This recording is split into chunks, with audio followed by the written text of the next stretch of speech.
Marie. And now, the Black Fright and Squirmy G Show. Black Python and Monty G. Black Lace and Boxers. The Squire G country show with that guy named Black Knight.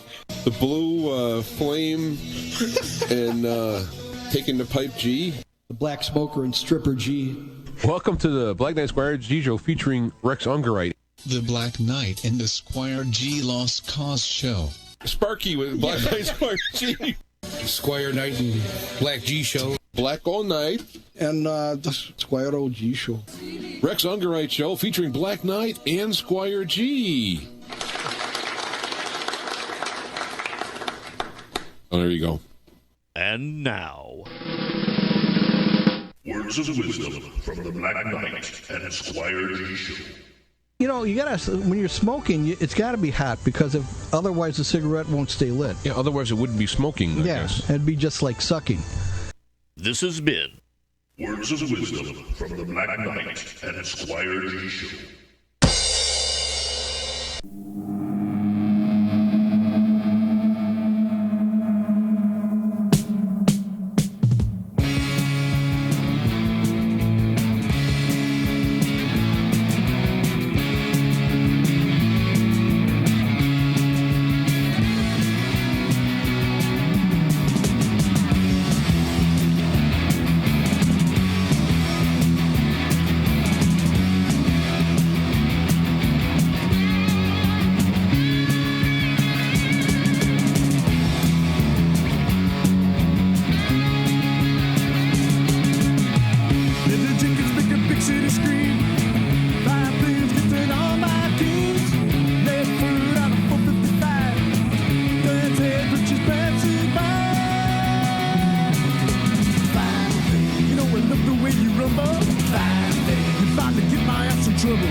The best in fun, music, and mayhem. Live impromptu stream of consciousness radio. Word? It's the Black Knight and Squire G Show. You are a meathead.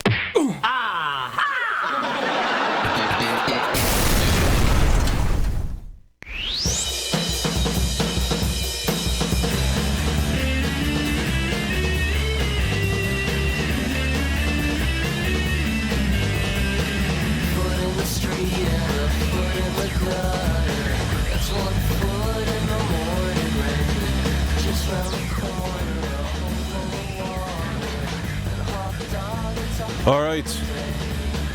We are back. And we are live.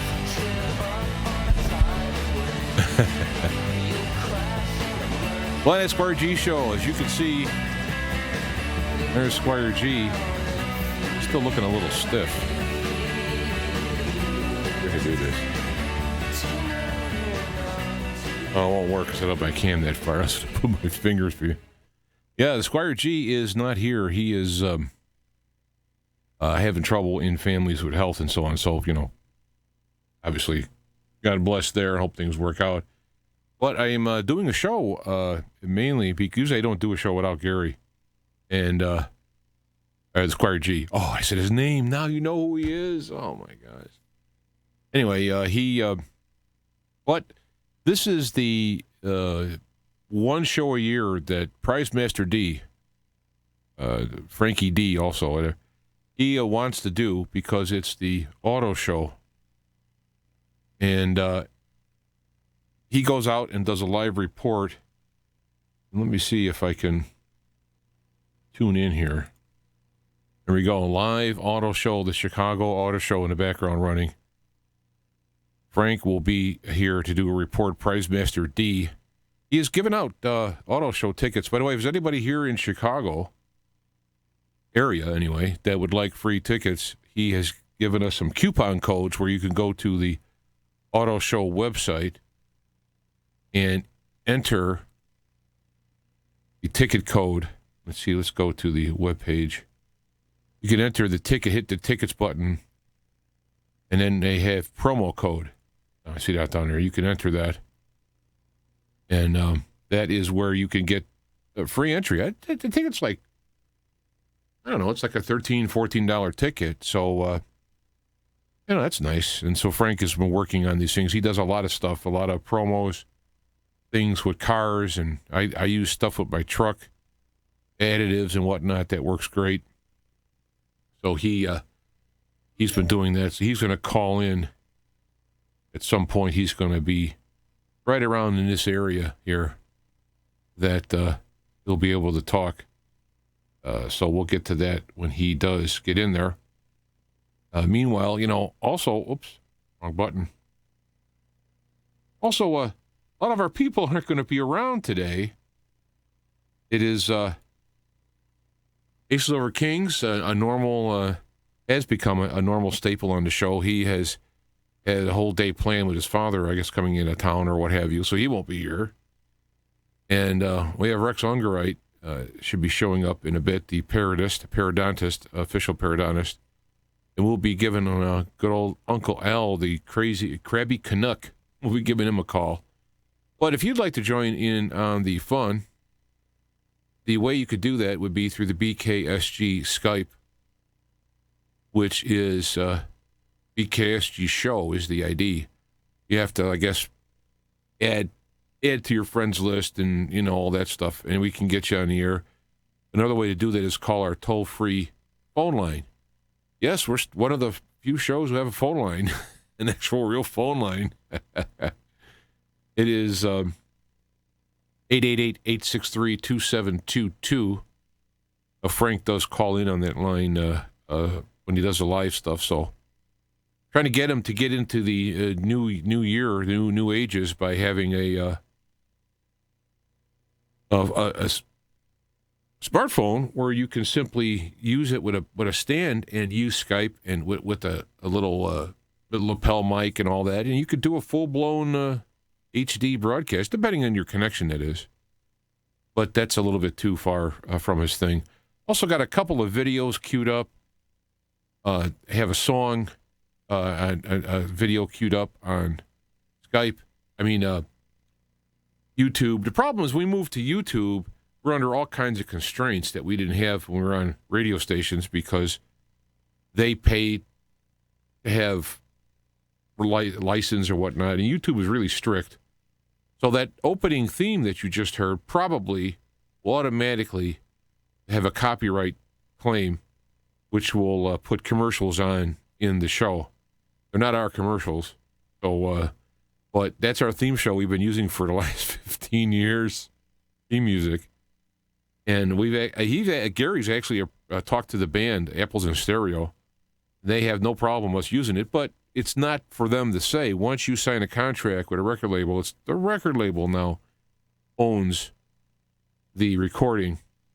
And, and I've went into this before, and I guess it's boring for most, but it's frustrating for content providers. Not that I don't want them to be compensated. And we promote their sales of their CDs and where you can get them. And if they want to put a commercial on, they're fine. As long as we can do the show, that's what's going on. And so far, on rare occasions, I have been banned worldwide. So, yeah, we got Zindi in the chat room, a person from the Feet to the Fire show. Not too many crossover because this is a fun, goofy show. It's kind of like, a Friends or a Seinfeld or a Three Stooges or something like that, plus a little music and fun in there. So a little minor politics, but of course, most of the people who I joke with aren't here. So it's like, hey, it's going to be a little tough, me holding up everything. But during the before we go live on YouTube, we play music to go out to TogiNet, which takes the audio feed, has been broadcasting us in Texas for years, and we play music in there to hold that spot until they click in. Well, when you listen directly, you can hear that pre-feed, if you will. And I've been playing songs from a band that I was in late 70s, early 80s, and Zindi was saying, play some more songs. I will. Right now, I'm getting a little tickle here from, let's see if this works out. Call for Aloysius. Where is the Skype? There he is. He's live on the air. BKSG show would not be the same these days without a visit from the Krabby Canuck, as he's been affectionately called. Uncle Aloysius. I guess Al is. Uncle Aloysius is your full name, I guess. Let me tune you in here. Let's try Uncle Al. Uncle Al, okay. My name is Alin. Everyone calls me Al, and they call me Uncle Al, the kiddie's pal from the Rideau Canal. Okay, so I'm going to go to the Skype, and we're going to pull you in here. So we got Al in and Al out, I guess, right? That's how it works? You just like harassing me, don't you? Well, you should talk. Hey, now... You should talk about harassing. Anyway, there he is in all his glory. How come I was watching you on YouTube, and now I'm watching you here, and you're totally different with a hat on and all kinds of hair? I don't know. You mean today? See, right away you're going to... For some reason, you have long gray hair, a big beard, a black-rimmed hat. Yeah. But on YouTube, you don't. You're lying to me or whatever you, because this is YouTube feed. This is the same feed going to YouTube. Look I'm telling you. I'm watching you on YouTube. You got the short gray beard. You got headsets on. Am I watching the wrong feed? I guess so, but now I'm thinking like, I posted the feed on the website, so now I got to go, we got to do this thing, and I got to go see, what is it called? BKASG show. Now, I know I've had a couple of whiskeys today, but, I mean, I can go back to the feed, and there you are. All right. Now, all right, we'll have to check out, because I might have posted the wrong. Oh my gosh! Now I'm doing this live. This is what takes the fun out. BK. I've misspelt the website now. Oh my gosh! I misspelt the website all these times. All of this time I've been typing. You misspelled your own website? BKSGshow.com. Now I have to see. Listen live. There it is. There's the show I am. I'm watching the same thing you are. Did you That listen? appears to be July the 8th, 2017 show that we were watching. Yeah. Okay. That's why you don't look the same. It's been a year. Right. Well, if you look on our Facebook page, if you go onto our website, all the stuff is posted, and Well, it is all I went coming right out from this there, and I way. went right to the post, and that's what I ended up getting. Well, I just checked the Facebook. I checked BKSG show, and I don't know. It's probably it might not show up on our actual. You're just trying to confuse me, and it's working. No, you're actually trying to confuse me. Anyway, now that we wasted that time, so what's shaking up there? You guys are thawing out finally, or what's the deal? We have had crazy weather. I woke up this morning. It was minus 20. It's minus 3 right now. Hold on, Frank. It was almost plus 1 today. We've had minus 20 every night since December the 1st. And then during the day it warms up and rains, and then it freezes like hell at night, and it just doesn't end. Well, this is one of the many reasons why I'm not living in Canada. Well, I'm beginning to think I made a mistake too. Oh my God, we're at the car show, the Chicago car show. Yeah, I got Frank calling in here. I'm thinking, so let me take this phone call here. Is that the right one? Hello, you're live on the air, Blind Eyed Squire G show.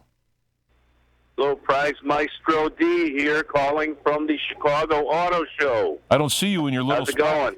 I don't see you in your spot. Well, I had to get all the free tickets distributed before someone caught me giving away free tickets. And I'm taking a break in the lower level where they're having the free test drives, and they give you a gift card. It's by Connie's Pizza and McDonald's.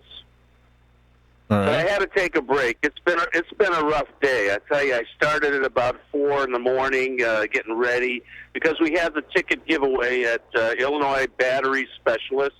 I tell you, the people were lined up. We gave away a ton of tickets for the auto show. Everybody had a great time. They got some gifts too.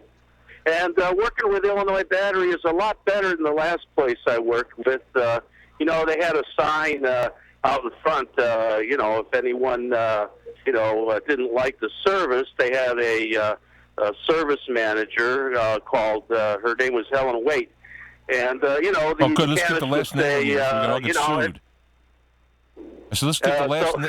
Let's get the last name in here so we can all get sued, huh? Thanks.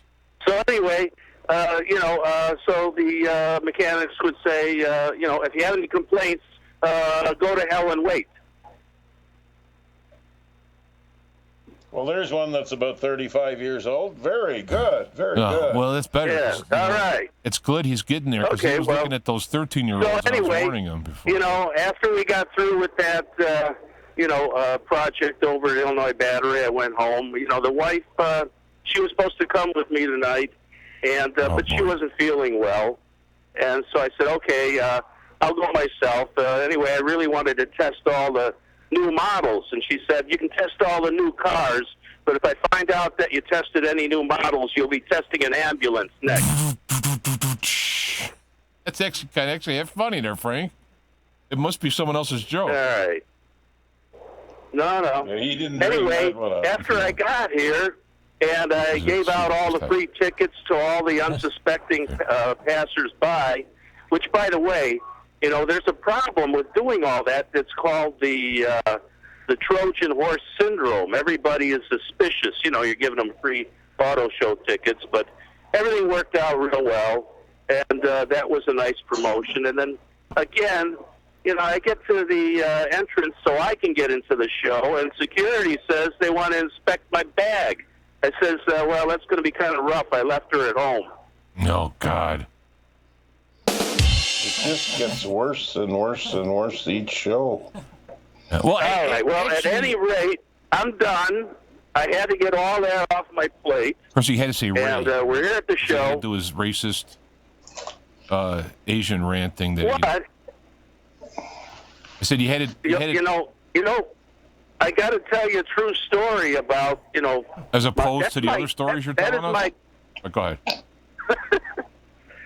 Now, I've been doing that dialect for a long time. It's just my trademark. That's what I do.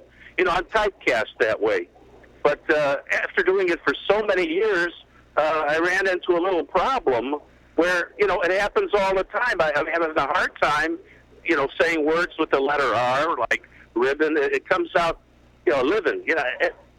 Something happened. Still got to it do just that. Kinda Got to get the racist stuff in there. You can't leave the. Got to get that. No, I'm not. I'm just talking about, I get tongue-tied now. I can't separate the two. Yeah. It's a good job he pays the big bucks to have these ads on air, I'm telling you. Yeah. Yeah, now, anyway, this guy actually works with people doing ads and doing advertising. So how many Asians are in your clients, and how many do you go in and go, hey, Ratsa Ruck, and all this A stuff? lot. Yeah? I really have to work at it because it just comes out by mistake. But the problem is they're all talking that way. I sometimes have to talk that way so they can understand me. Where's I got my. True. Just doesn't get it. Now, can you hear yourself okay, Eric? Oh, he just doesn't get it. I could turn it up. I just don't. No. I don't. It's a long time since I used that mic.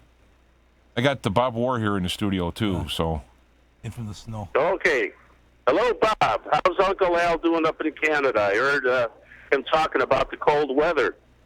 Not so great around here. Snow. Doing good up here. Nice and warm with our pellet stove. There's something you should get into selling, pellets for pellet stoves. They work really well. -40, we're nice and warm. Yeah, the trouble with Frank is he'd probably put mouse pellets in there or something. Well, it's funny you mention that. There's crooks up here that are selling pellets that are horseshit and they don't burn, and it's all kinds of things going on with that. I found a supplier through a Canadian Tire store that has some very good ones. Hardwood, they burn well, but you really got to watch it because there's, Fast Eddie type guys that are selling you 40 pounds of, pulverized horseshit and calling them pellets and, they'll burn well. Yeah, of course not. Yeah, well, these guys come to sell this stuff, and this is what you say to them. Do not touch it. It is dangerous. Do not. Right. Are you still there, Frank? Are you going to go to your little corner? Yeah, I'm here. What's the deal? I'm here. I'm just listening to you guys, and after I get off the phone, I'm going to go back up to the main floor, check out more of the show, and I'll call in and report on anything that's interesting. And but if you look on the Facebook page, you can see there is a post that shows pictures of where I'm at, and it looks very busy. That is yeah. It's been pretty good most of the week, but I noticed yesterday and today, unbelievable. Just some of the biggest crowds I've ever seen, and this is the 9th year I've been working the show. So really busy. Show. What a crowd. Yeah, no, there seems to be a lot of people there compared to other years that I've watched it, and I'm quite surprised and impressed, of course. Are you going to go to your little spot and report next time? I'm sorry, I didn't hear you. Are you going to go to your spot and report next time? Yeah, I'll be up there, and I'll call you from the webcam. Yeah, you got the little X marks the spot deal there. Yes. All right. Okay. All right. Talk to you later. All righty. Bye-bye. Let me get rid of this. It looks very busy there, Black Knight. I'm surprised. Yeah, well, he was talking earlier. Let me get the phone, or it's going to go beeping. He was talking. See that little secret there? Look behind the curtain. Very good. Very good. I'm impressed. Behind the curtain. All you see, well, just a second. See, behind my curtain is liquor, wine. Yeah. I guess I need a curtain. Yeah, I noticed there's a intravenous line coming off each one of those, and you could just flip from whatever kind. A little Merlot I tried to get the line small so it wouldn't show up on cam, but I messed up. Yeah. So Yeah, so the reason why Frank was telling me it was busy, or his guess is because it was not busy last week when we had, like, I don't know, how many inches? 16 inches or 8 inches? Oh, God, yeah. It was a lot. And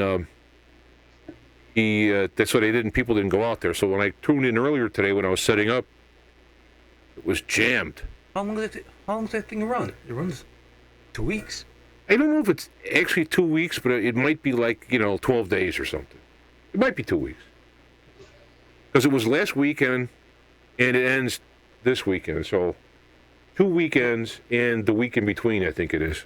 Wow. And all it takes is a snowstorm, and they're in trouble. It's surprising they can draw that many people over. Of course, at the convention center to support it. See, I mean, for us, 6, 8, 10 inches of snow is a normal day. Right. Well, you guys are also insane. There's a guy I deal with on the videos, a nice guy, Rob Davin. He has a couple of streaming channels, Free Jack TV and Conspiracy Channel are the two, and he's in Yellowknife, Northwest Territories. And so he's been telling me about his winters. It's like once it goes down, it's like 20 below zero, like weeks and weeks and weeks and weeks and weeks. Like that's like a normal winter. And I'm like, wait, Yeah. You're nuts. Imagine that 20 below zero is like all the time. You get used to it. Where's he at? See, we can't understand you guys when you have 100 degrees, and it cools off at night to 90 degrees. We go, oh my God, how can you live like that? Yeah, well, Florida is, that's the people you want to talk about. Yeah, it's not pleasant here during the summer. Doesn't get to be 100. It's not always. I mean, you get a 100-degree day here and there. You get a heat wave, 1 or 2 good heat waves, just like it 1, 2 good blasts of winter. But this isn't a tundra, and it's not a tropics. Mile after mile across the tundra. See, that's where it goes crazy here, because we go from one extreme to the other, where in the wintertime we're at minus 40, minus 45. The summertime, we can get plus 40, 45. That's great. I say last year, not only did we not get a big blast of snow, it hardly froze last year. Yeah. I mean, flowers are coming up in February last year. Yeah, I was happy with that, because a few years ago we had that 20 degrees for a week at a time, minus 20, and then it would be, zero, and then go back. But I mean, really, that was a very rare though. Yeah, I'd say maybe 1 of every 4 winters I would say we'd call severe in any regard. I mean, we had 1 big blast of snow and we had 1 big blast of chill. Really. What we have to survive in Chicago is not getting shot. Well, that's our cross to bear. Yeah, you see, you can complain about our cold weather and whatnot, but we don't have a whole lot of crime up here in Chalk River. Well, there you go. There is. It's funny. I was watching a lot of these, with the shooting that happened and all that. All the talk is coming out, and one guy wrote that it was talking about the United States is real high in killings, homicides, in the world, right, per capita. I mean, there's one's way higher, but it's still high.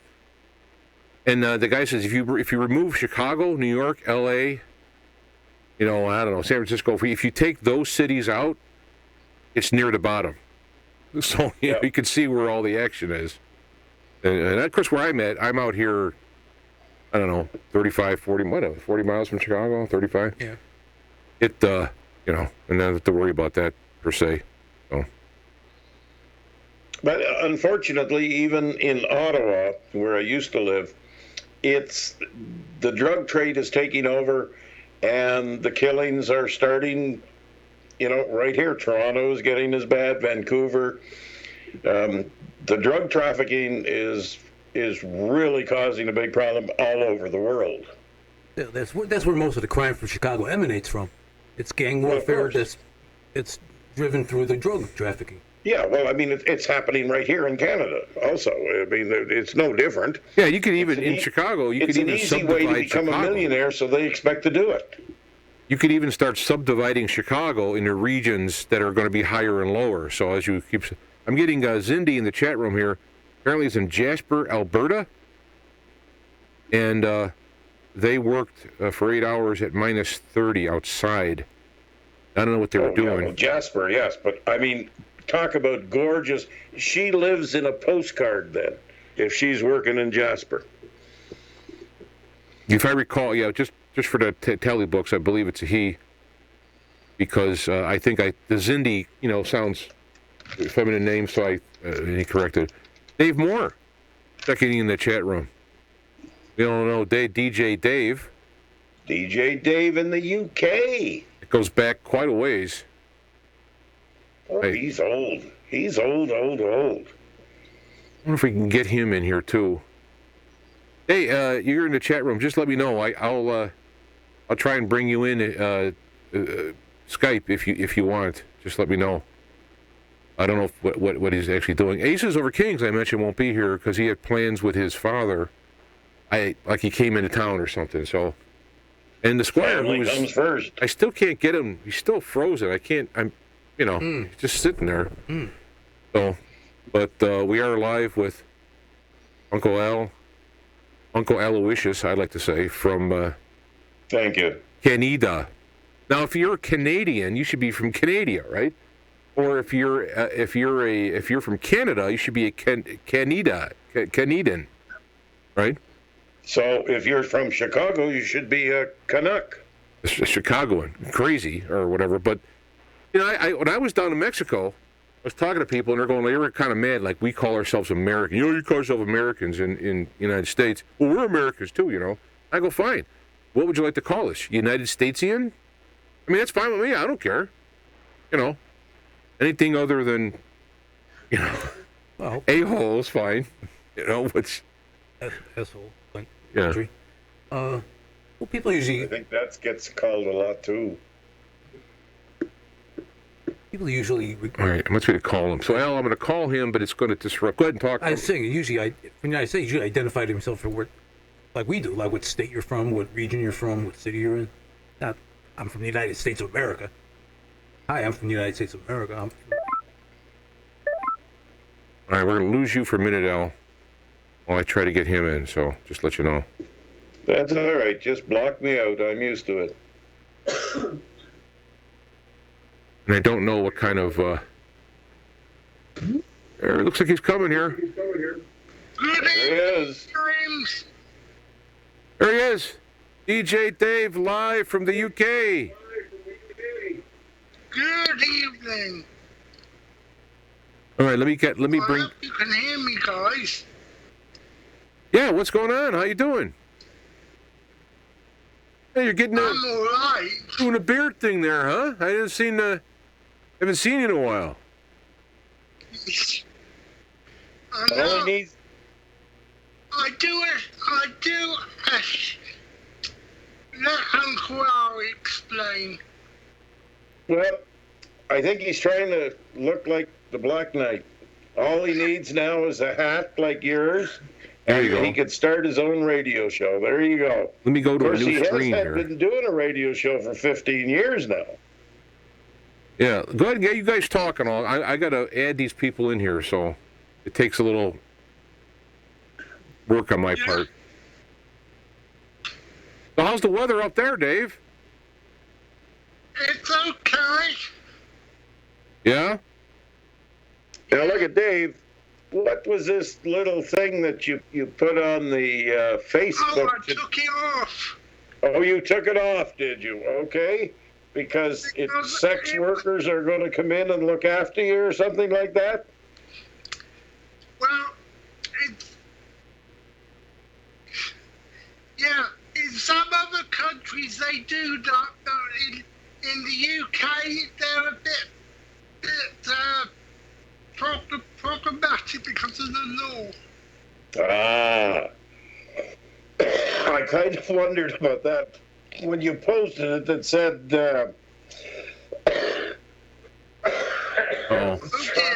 Al's dying. Don't do that. We're live. No, my allergies. Al coughed to death live. Allergies are driving me crazy with this weather up and down like it is.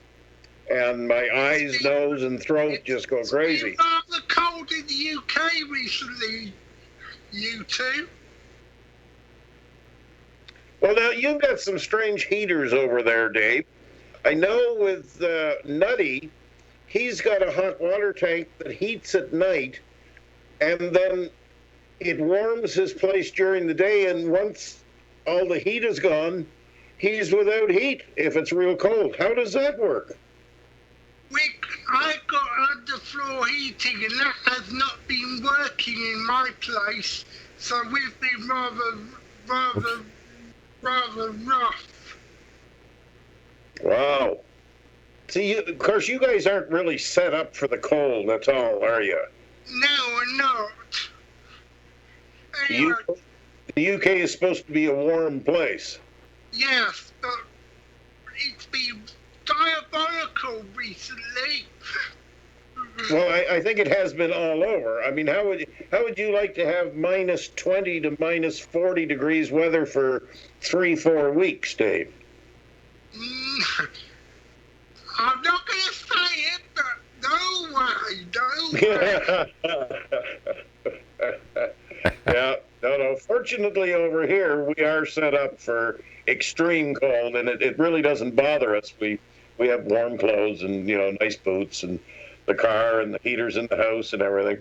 But I mean, when I talk with Nutty and he tells me about his heating system in his house, I just sit there and say, my God, you're living in the dark ages. What do you mean it only heats up at night and that's all you get all day? And once it's gone, you freeze?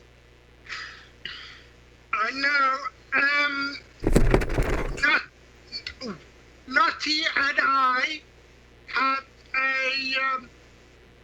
James doesn't know this, by the way. Nutty is one of my friends, and he used to go to school with me. We met up through Radio Heart and that up in Canada. And I introduced him to Uncle Al, and Uncle Al's a great pilot of him now. And Nutty helps me with my problems if I get stuck on the Radio Heart system. Well, somebody's got to help you because you're always in there watching the porn and then you mess up your computer, Dave. Uh-oh. I know, Dave gets fingeritis very often. There's no doubt about it. Well, how are you then, James? Yeah, I'm doing all right.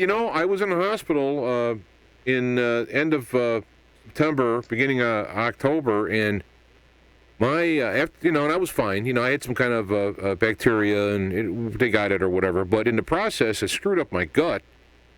And for the last 6 weeks, I've been double over in pain, then okay for a few days, until this last week, I worked with a friend of mine I've had on my other show, Ron Dolman. He told me what to do.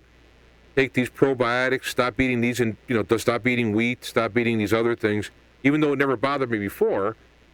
And I followed what he said, and voila. I actually feel good, not only not hurting or nothing and more regular, but I feel good. So kudos to Ron Dolman for that one. So,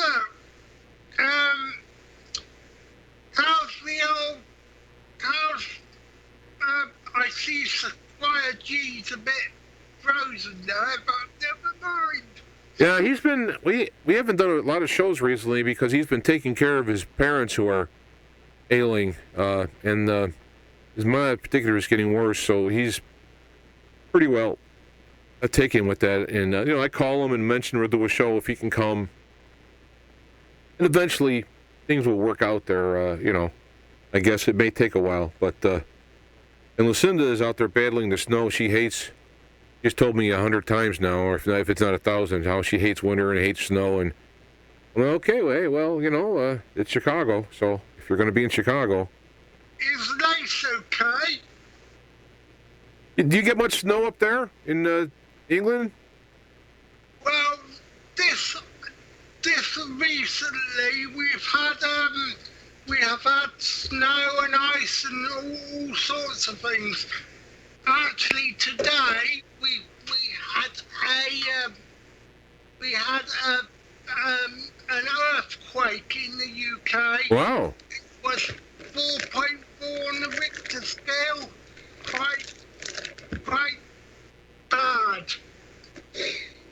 Wow, that's pretty rare, isn't it? It was rare. People were a bit stunned. It happened in Wales, in South Wales. And that can be pretty scary over there with those 400,000 or 500,000 100-year-old homes that are, God knows what is holding them up. You get something like that shaking. I think you're more used to it over here than we are you're over there. Oh yeah, we get a lot of small earthquakes here in the Ottawa Valley, but they're tiny. We don't normally notice them. Actually, what it is Al getting drunk and falling down the stairs, doesn't realize that it's an earthquake. He just thinks it's an earthquake. So, thanks, Black Knight. I appreciate that. I don't know. World Wide Web that you're broadcasting on. You just told everybody I'm a drunk. Thank you very much. Hey, they can stick around. They'll find it out themselves. So. Well, there you go. If they don't know by now, they haven't been listening to my shows. Yeah. End of the show, we're all going, "Only boys, the old Savannah's calling." We're doing a wave and everything. Oh my God, Black Knight's gonna sing. Oh, jeez, that should knock the listeners down quite a bit. Speaking of that, I've been encouraged now by Zindy in the chat room. So I'll play some of the songs from the band I was in where I didn't sing though. So I'll do that. I also got a couple of videos queued up that are interesting. Well, I guess you could play all the parodies too, because you have all the copyrights for that, don't you? Yeah.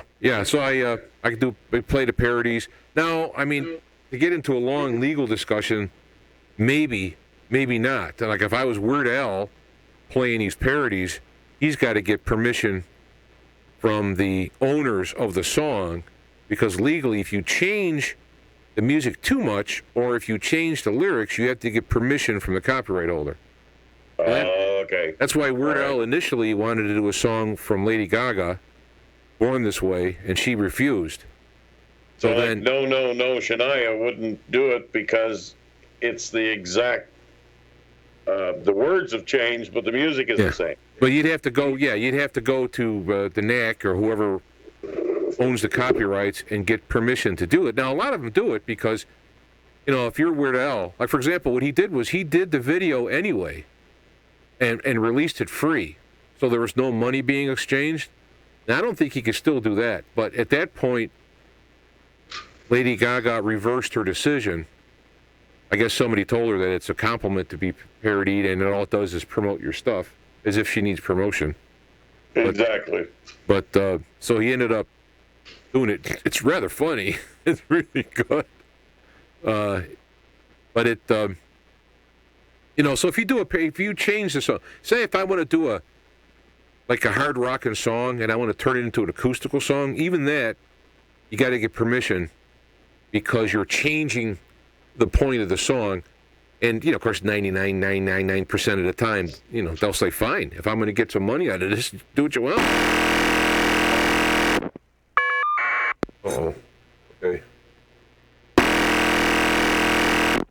I left the thing on. That sounds like an alarm. Hello, you're on the Black Knight Squire G show. Yes, it's Surprise Master D calling in live from the main show floor. I'm standing in front of a 2017 Ford Focus ST by Blood Type Racing Inc. Powertrain, turbo kit. It's got a gazillion things here. I can't read a thing here, but I haven't got my glasses. But it's a prototype race car.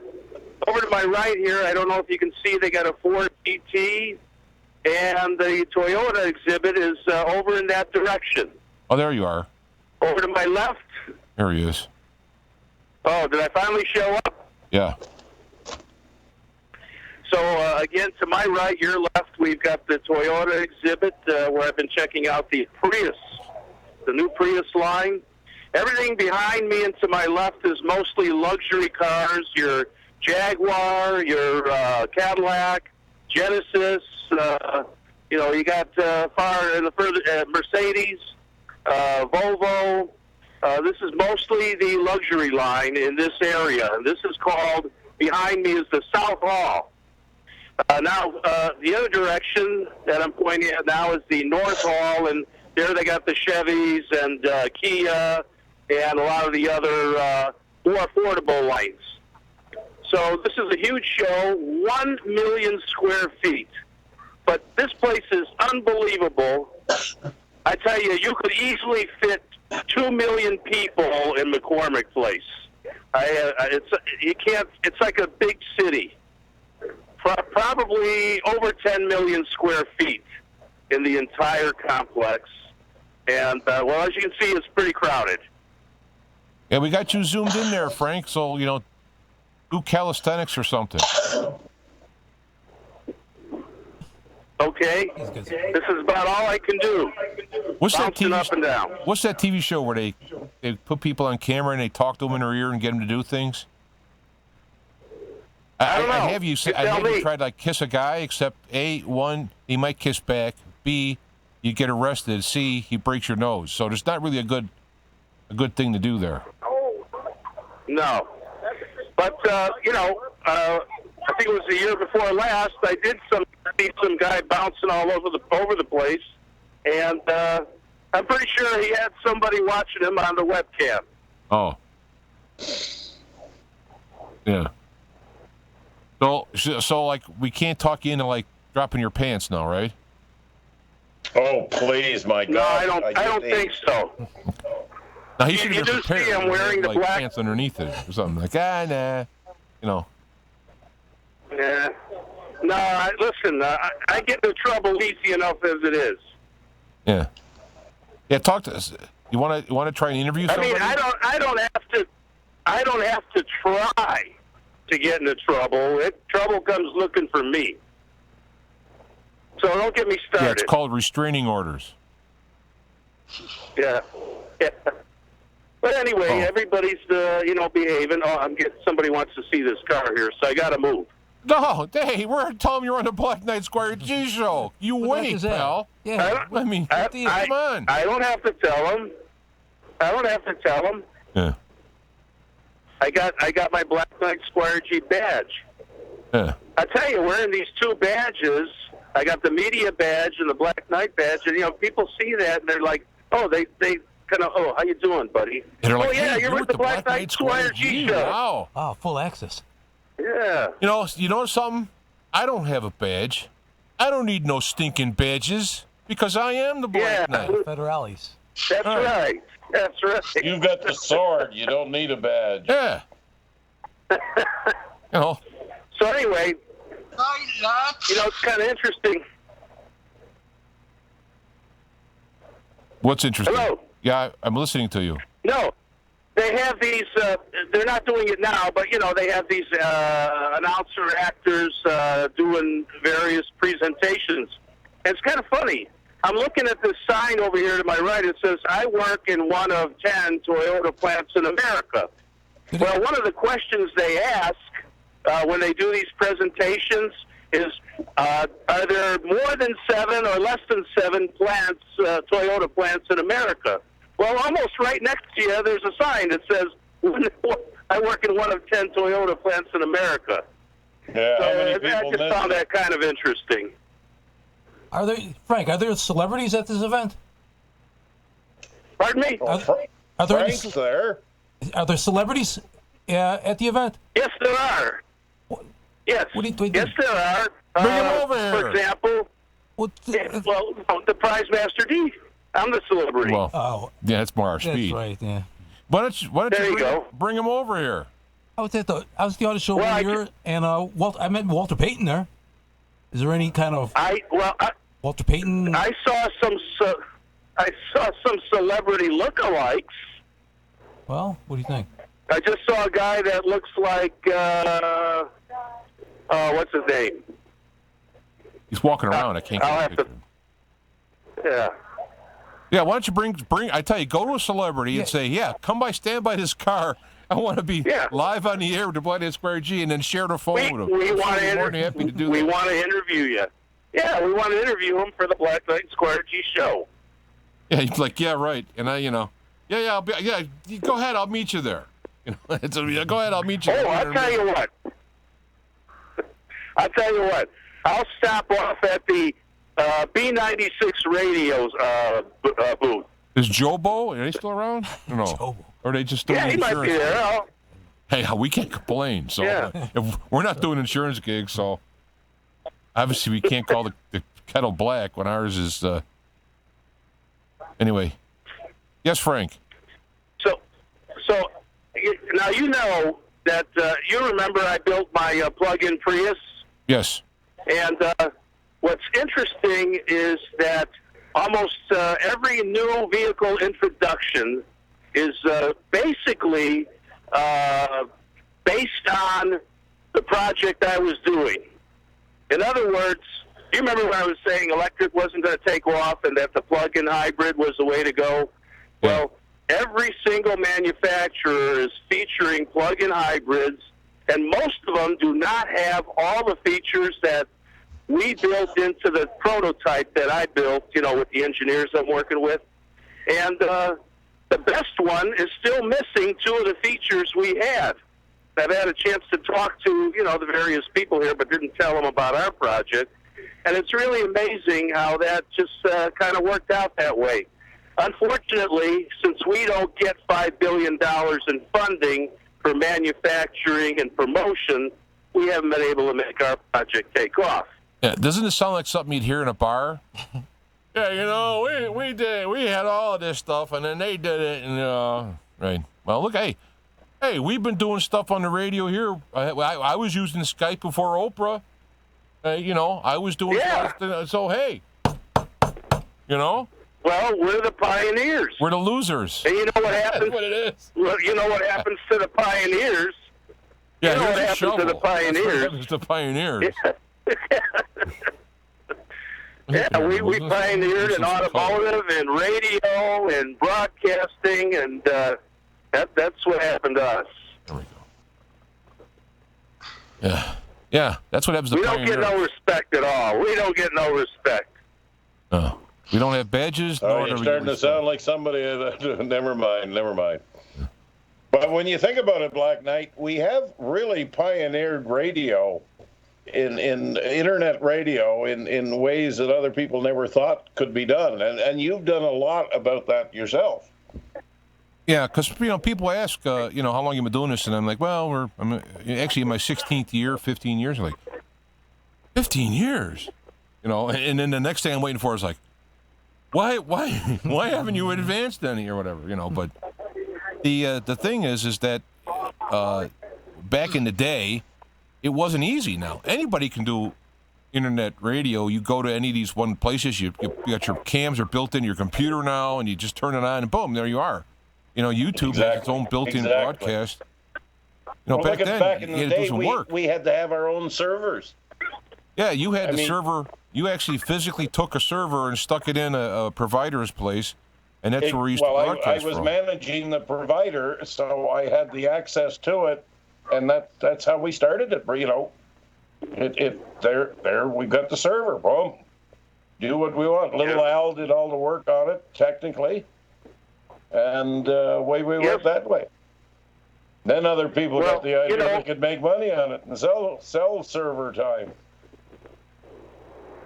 No, Frank's going, yeah, but we're talking about me now. So can you actually maybe meet up with somebody there? You got all these additives. Like I'm using the diesel additive, which is fantastic in my truck. Is that something that could show up at the auto show? No, there's the vendor section, and all week I've been talking to various people in there, and I've been able to get some contacts. Well, we're going to hopefully be partnering up with some of the vendors in that section and promoting the diesel additive as well as some of the other products we've been putting together, maintenance products and things like that. So that could pan out, I think, in the next this year is what or I think is two. happening at the vendor. You're going to the vendor, and they're going like, oh, yeah, that looks pretty good. Yeah, we'll give you a call. Is he gone?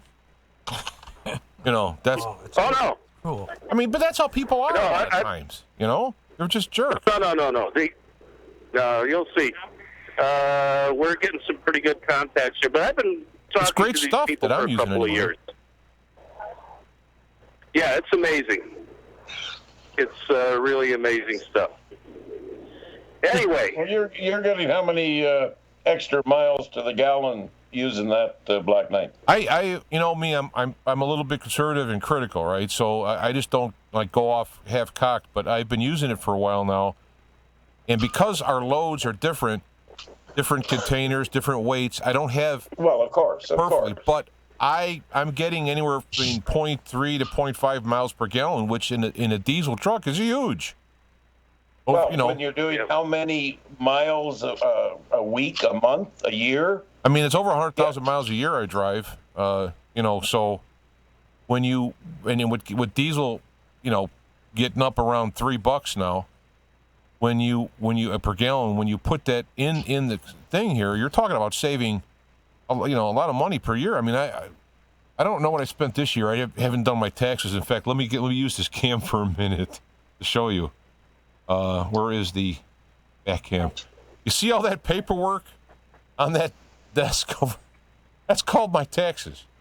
So have fun, son. Yeah, right. I will. But the first year I did this, I spent $65,000 in fuel in 1 year. Well, there you go. I mean, if you can get a 1% saving. Yeah. A 0.5% saving. That's big bucks. Well, 1% would be $650. You need to get about 2 to 5%. 2% would bring you in over $1,200. 5% is doable, and so that would be over a $3,000 savings based on $65,000. But the key is this: when you use the clean and flush in combination with the diesel additive, and use the right proportions in winter and summer, because in summer you lose less. The key is if you don't do that, you could lose 10 to 20% of your fuel economy. That's the key. If you don't do that kind of maintenance, then all of a sudden your fuel economy drops 10%, 15%, 20%. And in a year, that could cost you $10,000. Okay? So part of it is that is the key to using this product. Part of it is saving fuel, but the main part of it is not losing the fuel mileage, which happens when things go sour. And, of course, all your injectors run better, and everything just lasts a little bit longer. So that's the, getting your engine to last a little longer and having fewer expensive repairs is the other part of that equation. I'll give you another example. I had a guy who's 2 trucks away from me. It was about 5 degrees or 0 around that area, and his truck wouldn't start, right? Now, this is a few weeks ago. Now, last week, where I plugged it in, the little fuse went out in there. So I come in on Monday, after a whole weekend, it's 5 degrees out there, and it started. So it didn't gel up, and it started. So Frank will tell you I'm not easily sold on these things, and I am completely sold on this stuff that he's got. Well, that's a good thing. And it's working for you. It's saving you money.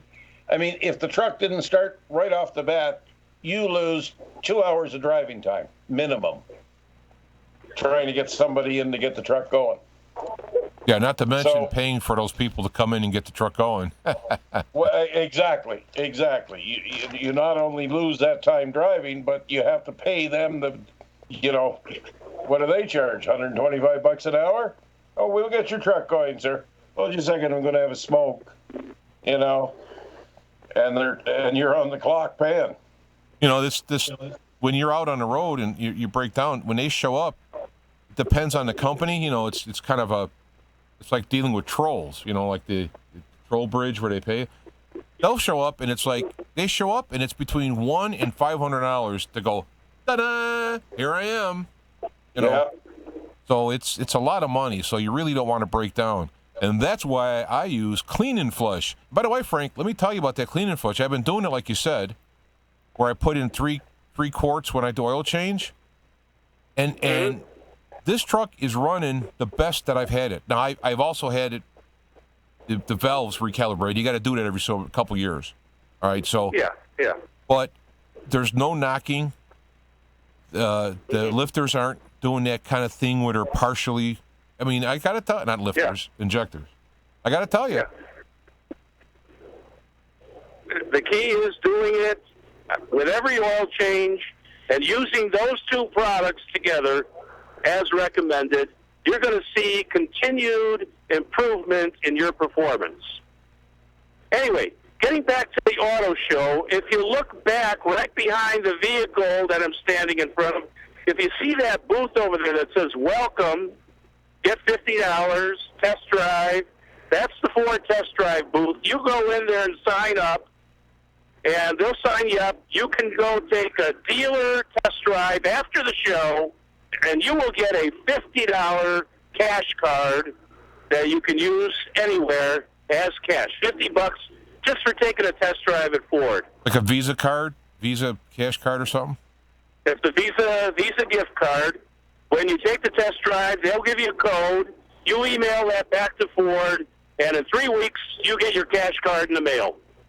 Hell, I mean, coming to the auto show is really worth it because, you know, even if you got to pay for the tickets, if you do the test drives that are at the show, each person gets about $30 in gift cards right at the show on the spot, and each person can sign up for that $50 test drive, except it's only one person per address.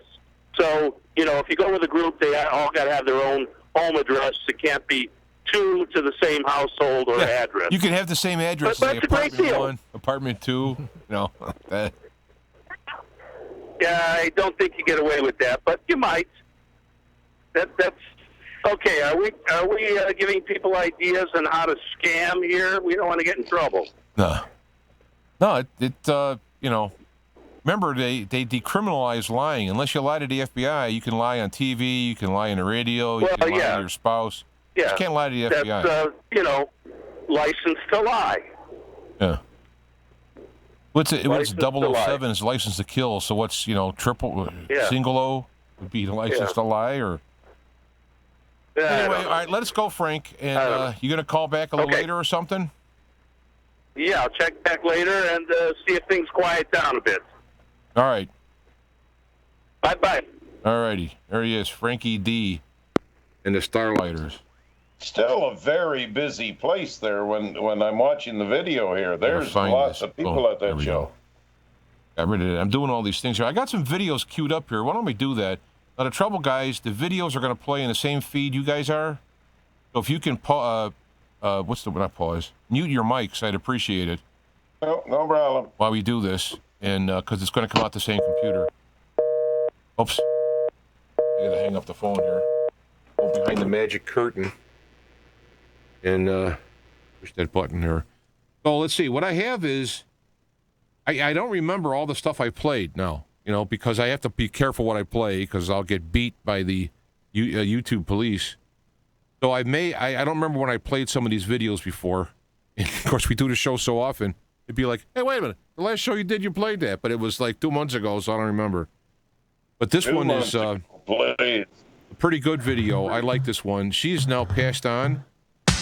And her song is not available anymore. It was MCA, but it's all gone. They're not so we can play it and not have to get beat.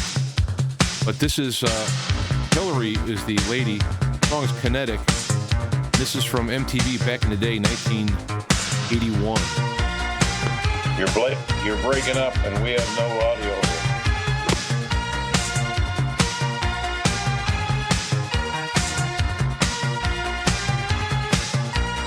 Things that happen later should have started sooner. They never happen now. No matter how you try to push up from down under, the answer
Ladies and gentlemen, this is Zombie number 5.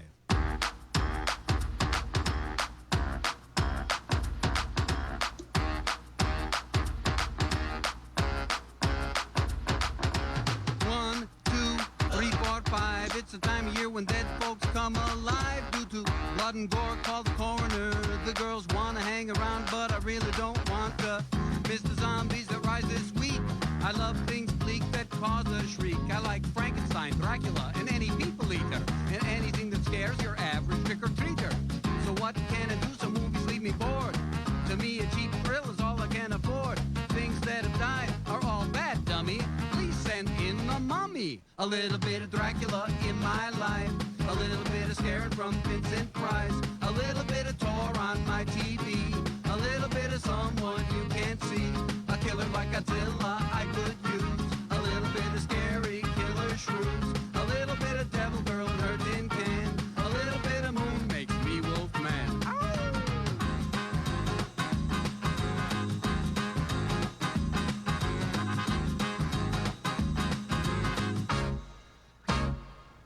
Jump up and down and pop out of the ground. Put your head on a tray, let your hand crawl around. Take one step left and one step right.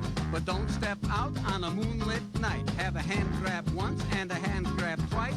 And if it looks like this, say, yeah, a little bit of Dracula in my life. A little bit of scaring from Vincent Price. A little Boris Karloff in between. A little Michael Myers on Halloween. A little bit of cheap special effects. A little bit of vampires on your necks. A little Black Lagoon and Vivian. A little bit of moon makes me Wolfman. Wow!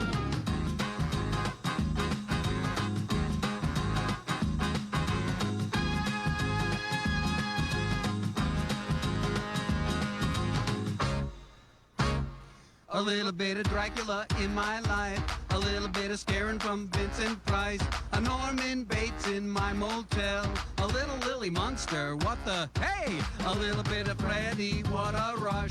A little bit of Ghoulie, please don't flush. A little bit of saucer set to land. A little bit of moon makes me Wolfman. I do all too. Call in blood from a ghoul like you. You can't run to Mr. Hyde. You and me like our zombies fried.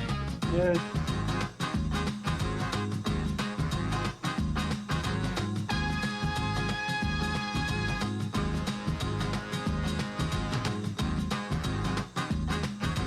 Zombie number 5.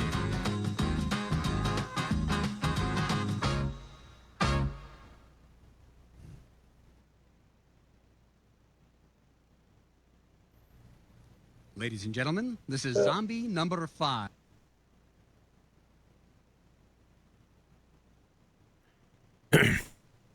One of the things I used to have, I have all these bumper music set up and everything and all, and it'll all be automated, and I'd go back, but now I got to do it all manually, and I can't do the music. So here we are, back live. Are you guys still with us here? I guess I should turn on the mic again and say, yes, I am still with you. You there, Dave? Okay. Yes, I am. Okay. I got a quick story to tell what coming out of these videos. This man over here, back in, I would say about 1980, 81, something like that, made one of the most amazing videos ever. When you synced up video clips to the title song or the lead track from the motion picture musical Rocky Horror Picture Show. Remember when you linked up the lyrics? If those who are not familiar with the song, the opening track for the musical movie tells it's an introduction using the lyrics tying themselves to science fiction movies of the 50s. And what he did is synced up the video clips from the audio song into the video. Well, the inevitable happened. Somebody on YouTube, I saw somebody who did the exact same thing. Come on. But theirs is done to perfection because they had all the clips, and in between, I don't know if you can show this on your, we do this. I want you to take a look at it. Because in between, like when there's music stuff, they'll show clips from other movies too. It's really, really, really well done. But it was born out of your brainstorm. Now, when I did it at the time, I had 2 beta machines. Yeah. And so I had to record the clips on one machine. And then when I recorded it on the new one, I had to hit the pause. Just so happened the machine I had a pause that was pretty good. Wasn't perfect. You still get a little glitch. So I could hit the pause and then get the next tape done and then record it and next one. And then I timed it so that when I went back and at the time you had the machines where you can put audio over the video. I timed it all so that when I went and laid the audio back on it, it was pretty synced up. And of course it got erased. So no, honest, So there's my little addendum to your story. I'm pretty good at coming up with stuff. It's just I'm kind of like the garage mechanic as opposed to, But anyway. You got a good plan, but it doesn't always work. What's that? You've got a good plan, but it doesn't always work. Well, it's been pretty good today, hasn't it? Other than yes. Dave wasn't playing, so I had to pull him in and stuff. But, so far, I hate to knock on wood, so right? So far, you're doing well. You made no mistakes at all. I'm going to mark this on the wall. Tonight's young. So, I called the lyrics, but Michael Rennie was there the day the Earth stood still when he told us where to stand. And then to the music, you had the clip of Michael Rennie meeting the Americans, Claude Rains, the Invisible Man, and they referenced Came from Outer Space, Dr. X. Now, I'm sure if I play this, I'll get beat by the YouTube police. That's why, the other week we were goofing around, and I did a clip of If It Wasn't for Your Father by Arthur Godfrey. I played a YouTube clip for, 20, 30 seconds, and I got copyright claim. Arthur Godfrey. Who knows Arthur Godfrey? I said you have to be of a certain age. I do. I remember him. Yes, I know. I did preface that by saying you have to be of a certain age, and that's got to be older than us. Arthur Godfrey was in wasn't he on radio in the 1940s? I got a 78. That's where that came from. Yeah, I mean, there you go. A 78. Who knows what a 78 is? I do. Well, Al's as old as dirt, so, I can understand that. Have you ever wondered where the expression or the slang platters came from? If you had a 78, you know what they're talking about. Those things were like dishes. Man, I got to find it. Hey, at the time, it was great technology. I mean, you dropped one of those things, those things shattered into a 1,000 pieces that could be put together like a jigsaw puzzle. No, you didn't put them together, trust me. What's that? Oh, they were sharp as glass. You never put them together. It was all over when you dropped them. Yeah. Now, I want to mention that, the audio file, the idea of the audio file says that the faster the medium turns or moves, tape, disc, the higher the quality. So by that standard, the 78 would be the highest quality. Yeah. But on the other hand, if you have scratches in your 78, you hear them, twice as much or 3 times as much. So what guys came up with, I met this guy one time at a party. Back in the days, you'd go to parties. Somebody, hey, there's a party over there. You don't know, like 3 people. By the end of the day, hey, how you doing? So I run into a guy who's an audiophile. They put out high quality pressings on virgin vinyl at 78 to get the highest quality. And that he at the time said that there's a lot of classical stuff was being put out limited pressings on that speed for the highest quality. And then later on, Led Zeppelin put out their at 45 RPM. They put their stuff out on a 33, 12-inch vinyl at 45 RPM, and it was a pretty expensive. Probably still find it on eBay, where they're a couple of songs per side. And all that means meaningless nowadays. So there you go. There's an old man talking about back in the day, Did EPs? Did you have they play at 45 RPM or 33? It depends. Now the EPs that I have at 7 played at 33, but you could buy a 12-inch EP that plays at 45. It depends. Right, Dave? You guys are still doing platter up there in England. You guys are the #1 platter people, I guess, still doing that kind of thing. Yeah. So I still have, if you can peek behind the magic curtain, right there actually, you can see my turntable.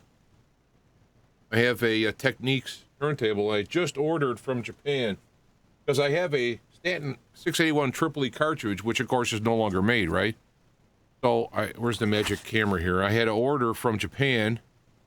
There's a company, it's a diamond company, and they make phono diamonds, just like they make any kind of diamonds. You know, they make diamonds for jewelry, they make diamonds for cutting or surgery or I don't know, whatever. So this company makes a diamond that isn't exactly the same. Nobody makes it anymore. It's a stereotetrahedron. They don't make it anymore.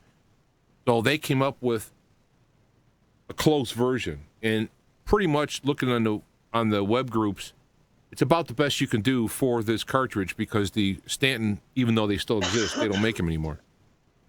So I ordered a place, and actually the price was $179 for the needle, which is actually probably cheaper than it was back in the day because stuff was really expensive. So it's like not terrible price. It's expensive. I mean, it's $100, but or almost $200. But okay. But back in the day, it was probably $60. But what were you making? Yeah, right. So it was probably $500. I ordered it. I figured, okay, I'll probably be my last needle anyway. So I ordered it, and they said, okay, we got your order. We will now start to manufacture it. They don't have any in stock. They make it per order. Really? So I'm thinking like, well, if you put all that together, it's in Japan. You got to ship it from Japan. They make it to order. No one else makes it in the world. All right, $179, and, it's about, it's a good price, I guess. But as you can see, there it is, sitting in the it's still in the package. So, I don't know, I'm shot. Well, Zindy's still here. I actually haven't been there in a while. He was talking about, I forgot where he is. Oh, yeah, Canada, Alberta. Jasper. Do they have Svengoolie up in Canada there? It's MeTV. Is MeTV showing anywhere up there? Do you know, Al? I haven't had a TV in 15 years, so I wouldn't know. Oh, okay. Well, they're pretty cool. There's just, you can actually see moving pictures on there. Is that right? It's pretty cool, but you don't need to have a reel with film. I should talk. I went for years without a TV except for DVD and computers. So. Well, I said I wasn't going to buy one until they turned color. Well. Now they're 4K. The guy at work just bought one. Not telling me how much. Nah, that's fine. I don't care. But he just bought a 4K TV. It has 1 billion pixels. Oh my God. So I don't know. I don't because I have I have a Blu-ray player now along with this TV in the background, and I've bought some older movies, like 2001, right? That's one of my favorite movies, real high quality. When you get it in the 1080, you watch it, you can start to see the flaw. Like you can start to see the film. You know what I mean? It's not like because before your TV was lower grade than the source, but now it's getting to the point where the source is starting to be eclipsed by the TV. Excuse me. So what they're doing with 2001 is supposedly going back to the original film and blah blah blah, and they're going to come out with a a 4K version of it. But and I'm pretty, Al, you too. We go back to the time where the TVs used to be like rounded on the corners and you had ghosts in them and you couldn't try to tune in stuff. I look at these TVs now and I'm like, it's like this is like magic to me. Yeah. Oh, I have to agree with you. There's no doubt about it. So I could have this TV till I die and be happy. Oh yeah. Because the thing that bothers me about TV today is the advertisement. There are so many ads that by the time I get back to the movie, I can't remember what the movie was about because there was 15 minutes of ads. Yeah, of course. Call DVR. Yeah, you could fast forward past that. But still, what I do, that's why I don't like to watch live TV either, because I also deal with the programming that's in there, the programming of your mind, whether it be to buy this widget or whatever, social programming is in there. So I don't even like to watch TV at all. In fact, I've been watching like Friends and Seinfeld, like they're from the 90s. And so, of course, what they're doing there is nothing compared to now in terms of pushing the social envelope, whatever. But I could see the programming there. Those two shows, for their time, going back to the 90s, they were risque. You're talking about having sex all the time with different people, and it was like normal to do that. And that was kind of, getting a little wild. They also had to have shows on masturbation, too, for some reason. We were like patting themselves in the back, like we were pushing the envelope. We were the first show to ever do a show on masturbation. Oh, wow. You're going to put that on your resume? Hey, St. Peter, hey, we did a show. We were the first show to talk about masturbation on the air. Hey, good, come on in. That's pretty cool. Anyway.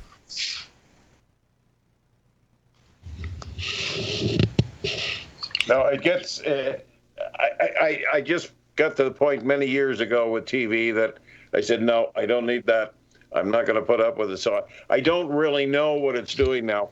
We have our Netflix and our computers, and we watch whatever we want to watch, and there's no ads, and we love it.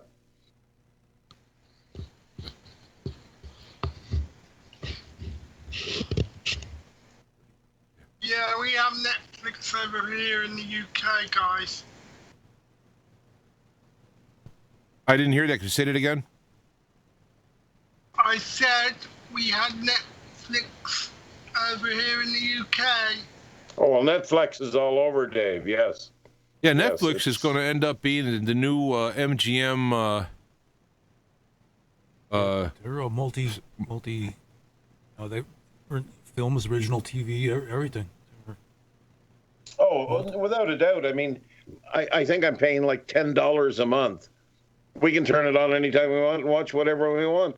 So, who would want to pay $80 or $90 for cable? I mean, I just don't understand it.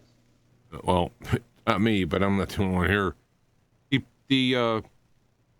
What they did before, and I'm concerned about now, though Comcast has come out and like swore on a stack of Bibles on their children's grave. They won't do this, but what they did the before. amount you drank last night and the amount you fell down, it's no wonder. Oh. We just witnessed that. That was abuse. Call the police. You can call the police. We saw them. But what they do is, if you say like you have AT&T actually did this, AT&T Internet, and you had Netflix, they would retard the signal coming in for Netflix so that you kept stopping your video, would keep pausing and buffering. And then Netflix made a deal with them. In other words, they paid them some money. Then all of a sudden, hey, it works. Amazing how that happens. And so with the net neutrality that was around, that was one of the positives from it. However, the net neutrality had nothing to do with, like, for example, an individual website, whether they allow, if they're a public website, like say Facebook, whether they would decide what you can post or not, based on, I don't mean like nude photos, but based on things. So there's that aspect. So there's two things at war. I would rather have kept net neutrality and added something else on, saying, hey, Facebook, you're now considered a utility, just like the phone call. It's like if you call a phone call, the phone call can't decide, well, you can't call that guy because we don't like his views on life. So that's what I wanted to see added, but they were trying to make it an even or. So we'll see if they screw it up by charging extra money or whatever. Well, it always comes down to extra money. You know that. Yeah, but let's go to Japan, right? Japan has no problems. It's cheap. They have gigabit connections, and it's cheap. It's everywhere. But they don't have CEOs that are making $7 million an hour. Well, I imagine they do make money there. Completely right, guys. What's that? That is completely right, guys. Yeah. The CEOs over here are making tons of some money from us. advertising. That's right. You know, and they're driving it and driving up the prices. I don't think you'd see that in other countries. In Canada, in the U.S., in the U.K., it's all dollars and cents. Yeah. You know, who's absent here is Rex. I haven't seen him pop up. But yeah, so I'm just gonna pop out for a minute, and I'll be right back. Okay, all right. The thing is like you go back to say the '60s, '50s, whatever. I only go back so far, and then the rest of it is utility companies didn't charge a lot because everybody had it. Everybody had electricity, right? So if you're a utility company, you provide electricity, every single house and building is going to be buying from you. So you can charge less because you make more. You make money. The utility stocks never paid a lot. They paid decent because you knew it was going to be there. Because everybody needs electricity. Well, somewhere along, I think Enron is the guys who invented this. Somewhere along the way, they went, wait a minute. Everybody needs electricity, so we can jam them. Yeah. You know, because what are you going to not?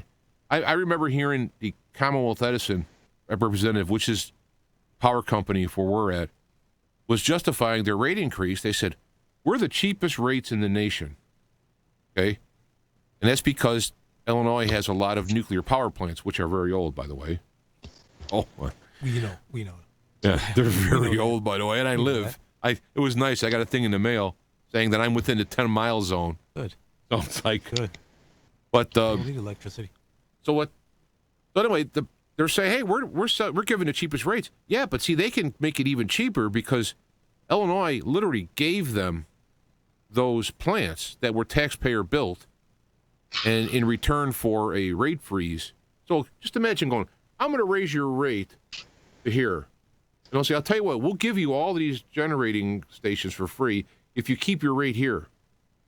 Okay. Oh, it's like you're getting it for nothing. Because you were that's what you were getting before. Anyway. So, and people said, well, it's a monopoly. You don't have a choice. He goes, yeah, you got a choice. You can have a generator. This is the CEO of the spokesperson guy, saying, well, you can run a generator. Can you imagine if everybody ran generators, what that would be like? And then what's the cost of generating from a gas generator? I mean, this is the kind of mentality, so this is where I like the ideas about having something deemed a utility has to be more responsible for the people because there's no other options. A Facebook can go, yeah, there's other options. And Windows pulled that by saying, well, there's other options. You can get a Mac. Well, Mac's like 10% of the market. Not in phones, but in operating computers. So they're saying, well, you could buy a Mac. So there's like a fake.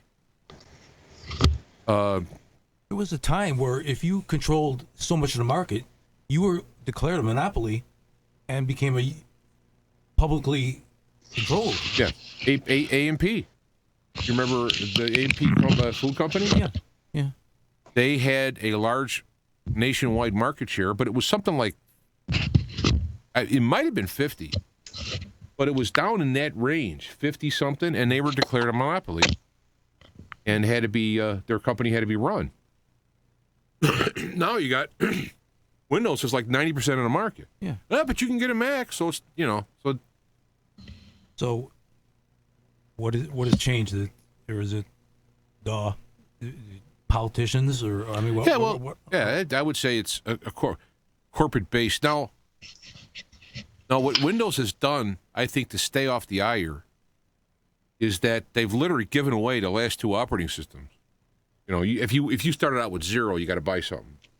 A lot of times you buy a computer, it comes with it anyway. But I'm on 7, and I won't go any higher. But they gave away 8. Whether you wanted it or not. Right. Well, it's interesting you say you've got 7, and I'm the same way. Yeah, I've got 7 on both our computers. I tried 10. It's a piece of crap. I went back to 7. Yeah, so I got 7, and I've turned off. I went and found fixes to make sure it wouldn't go upgrade by itself and all that. And so now I went from Windows 2000 to 7. That's my jump. I went from 2000 to 7. I didn't go to XP. I didn't go to Vista. I stayed from that, and now I'm here until, they pushed I me. went to XP, and I did like XP. Vista was a piece of junk. But 7 I liked, and I've stayed with it, and it's worked well for me. By the way, I should probably take this time to mention something to people. I have now moved, say, to a YouTube. We're still live, on TogiNet, so that's fine. And they do have the audio archives on their station, TogiNet.com. But I've moved, into YouTube, and there's a channel. Now, if you go to our website, BKSG Show, you look down the edge, you can say new BKSG YouTube channel. That's the easiest way to say it because it's a big number. It's youtube.com/ just long number, right? So that's the best way to do it. You can remember bksgshow.com. You have the TogiNet archives are available. You have the YouTube channel. You have video on demand, which is what we used to use, live stream. That's still there, so you can watch some of those shows.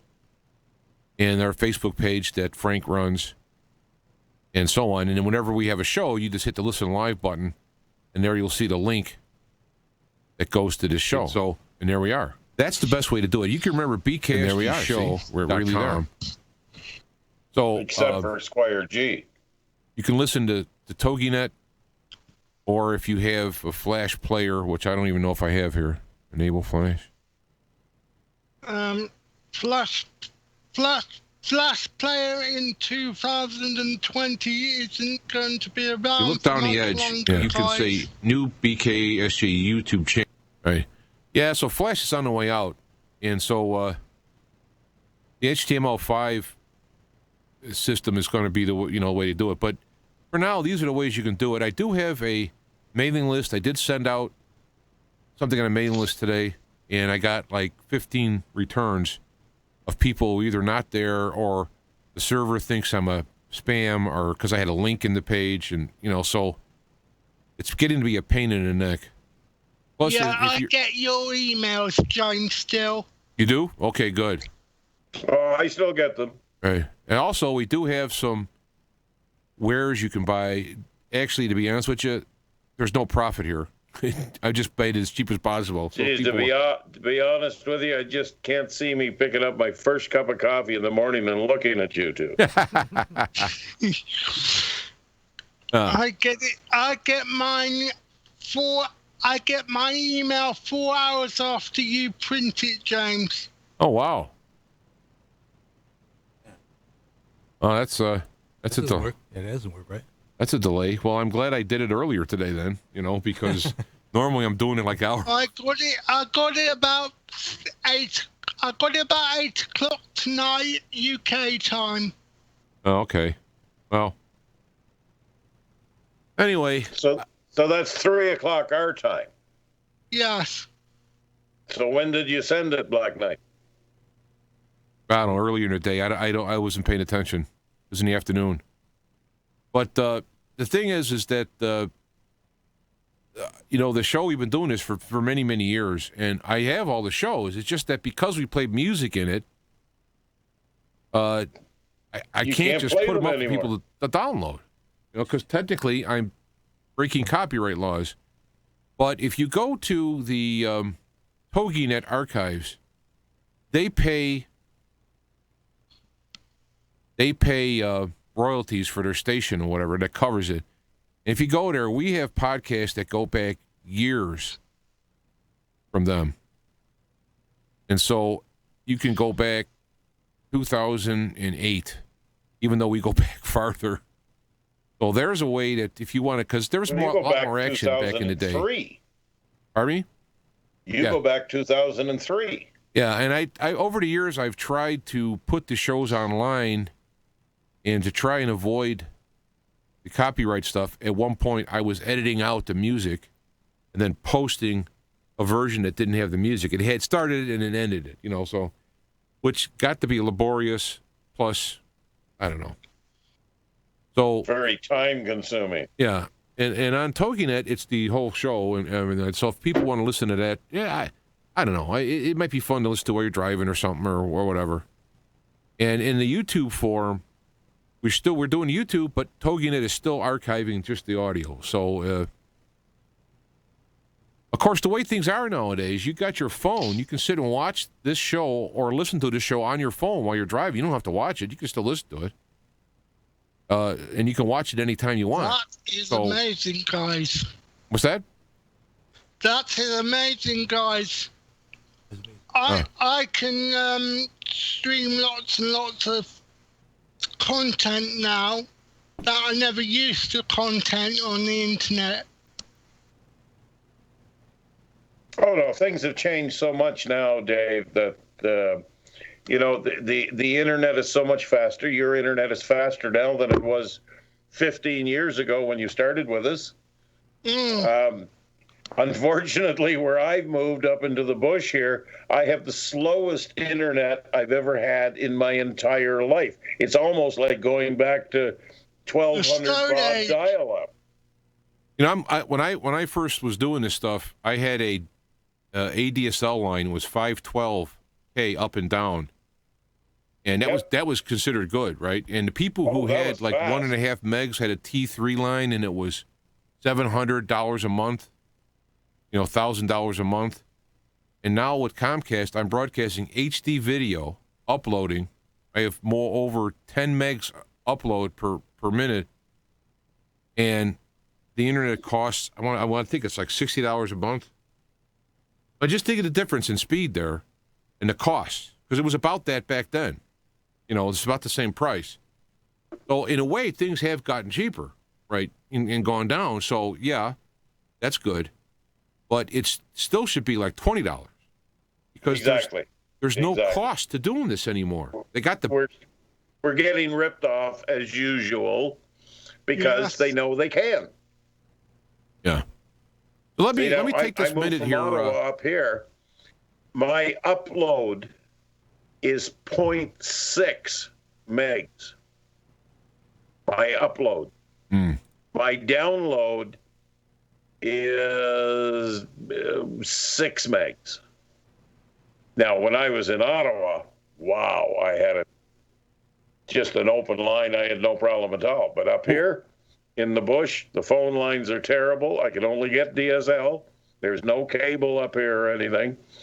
And they charge me close to $80 a month. Where are you now in relationship to that? Are you you still in Quebec? No, Ontario. Okay. All right. I'm right up Highway 17 from Ottawa in Chalk River. Pembroke, Petawawa has the big army base.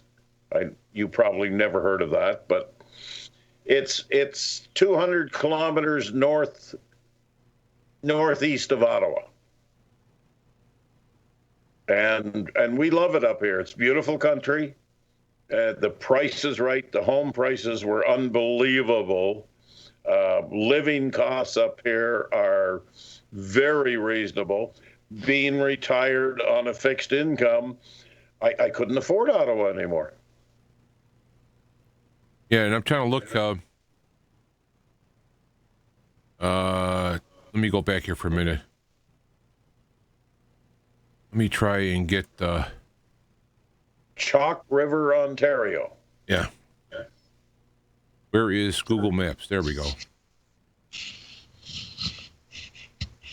There we go. I have Google. Oh, it says Quebec. How did I do it?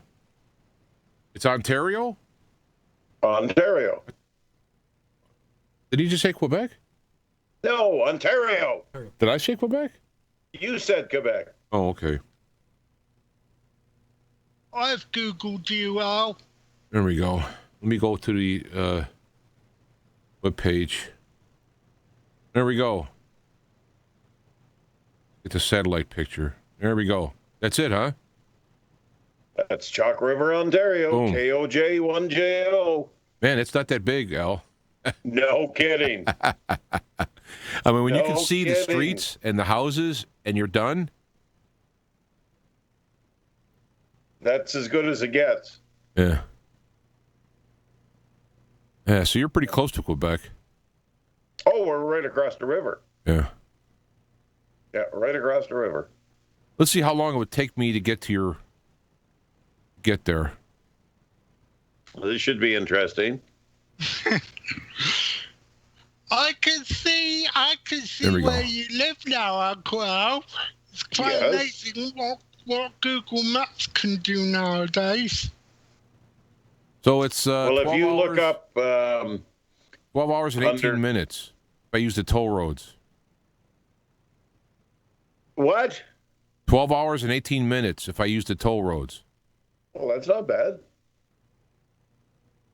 Of course, if I had a truck, I can't get across the border because I don't have passport. You know, the last time I went to Canada, which is early 2000s, I showed them my passport, and they were like kind of indignant. Like, can I have your license, please? We use your license. We don't need the passport. No, okay, Yeah. fine. And now it's like, you have to have a passport. now you got to have a passport, and mine expired. So, Yeah. Well, we had to get ours to go to Cuba last year. God blimey. oh, that's what happened. If you That's go what on happened in to Cuba. You were there. You were there as a Global Canadian Blue- mounted spy, right? what's that one that shows? Look up 13 Hunters Run Lane. Oh, look at that. They got a baseball diamond. Hunters Run Lane. Chalk River. You'll see my house. All right, what is it now? 1,300? No, 13 Hunters Run Lane. All right. Hunters. Yeah. I tell you, man. Hunters. I know, but Hunters. Like how in does, shooting. how does that happen? I mean, isn't that kind of funny? It's kind of weird. I know Gary gets a kick out of it. There you go. They're right there where the red truck is. That's my place. Is that your truck? No. Oh. That's the guy who you killed to get his place. Yeah, that's right. Yeah. When we buried the truck. Oops. There we are. I'm laughing here, guys. Now that's my buddy across the street. Oh, so I can That's do it this way. John Donnelly. There we go. We go over there having a beer with him quite often. There we are. All right. Let me set my. Blimey. I got to set my Stinger missile now. Oh, that's our new place. And it's an R2000 home. Very, very warm.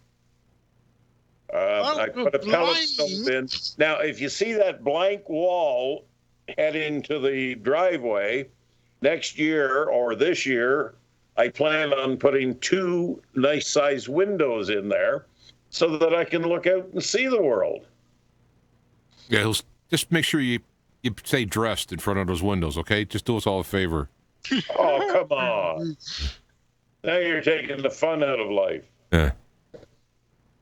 But the place is very warm. So how's very your neighbors? You know what I paid for it? Well, I wasn't there when they signed the check, so no. $45,000. Yeah, that's about what I paid for. She's got one like that too. That's about what she. Yep. Let me see if I can do this right. There we go. Where's one more? There we go. One more. This is great. It's like, hey, who do we want to gang stalk? I don't know. Let's find out. Oh, here, how about this house? Yeah, we'll check this house out. Sure. But no, we're very comfortable up here. What about your neighbors? Nice area. Neighbors all Happy right? camp. Your neighbors okay? Mm-hmm. Extremely helpful. Okay. They're all good drinkers, too.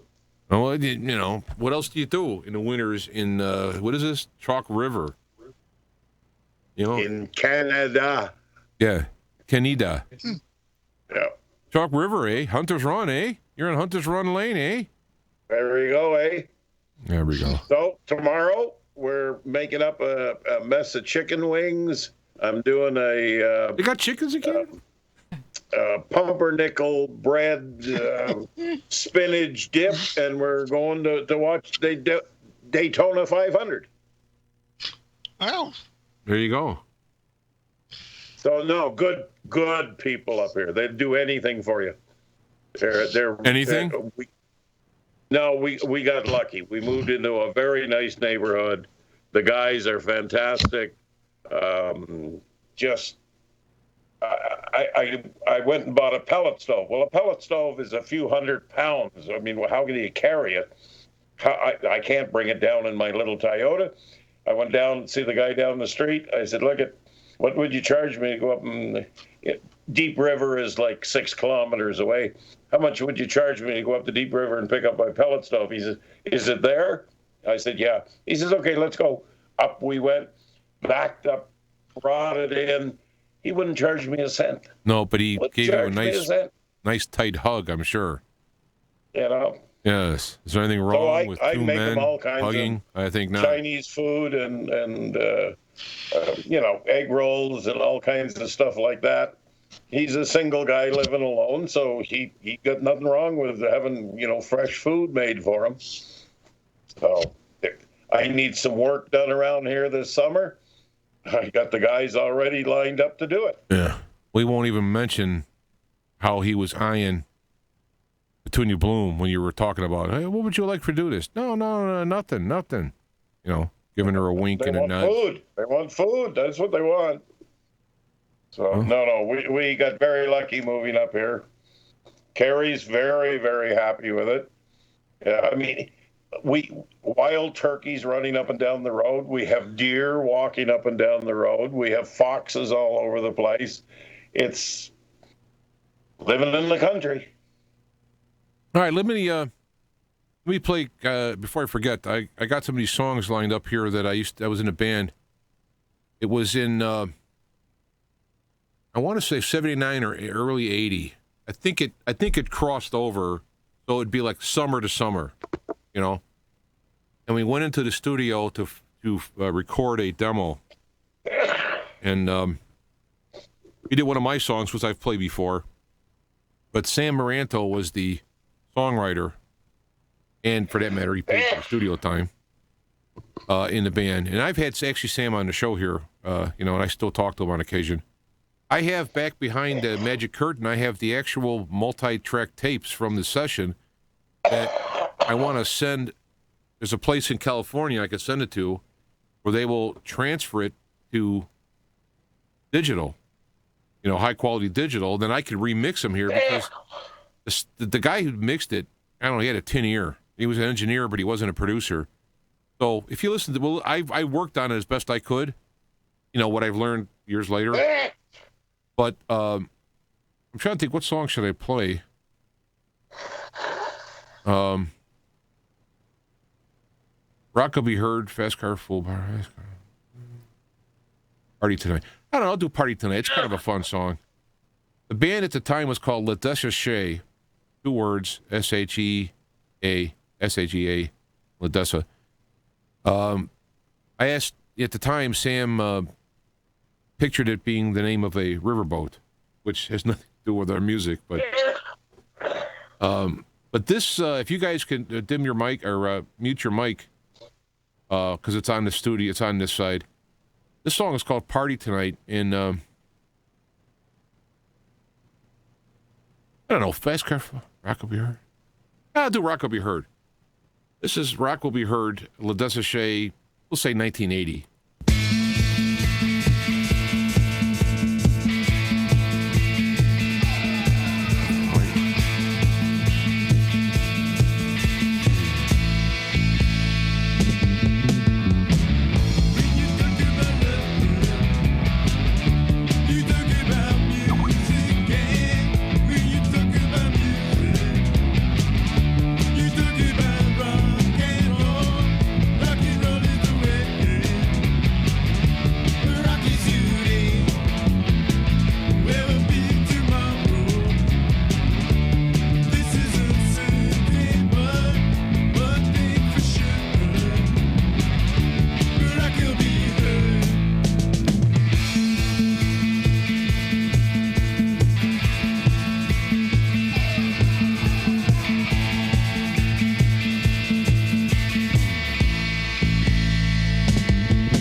to turn it down. I got to turn the monitors in the studio down because they'll start to feedback. There you go.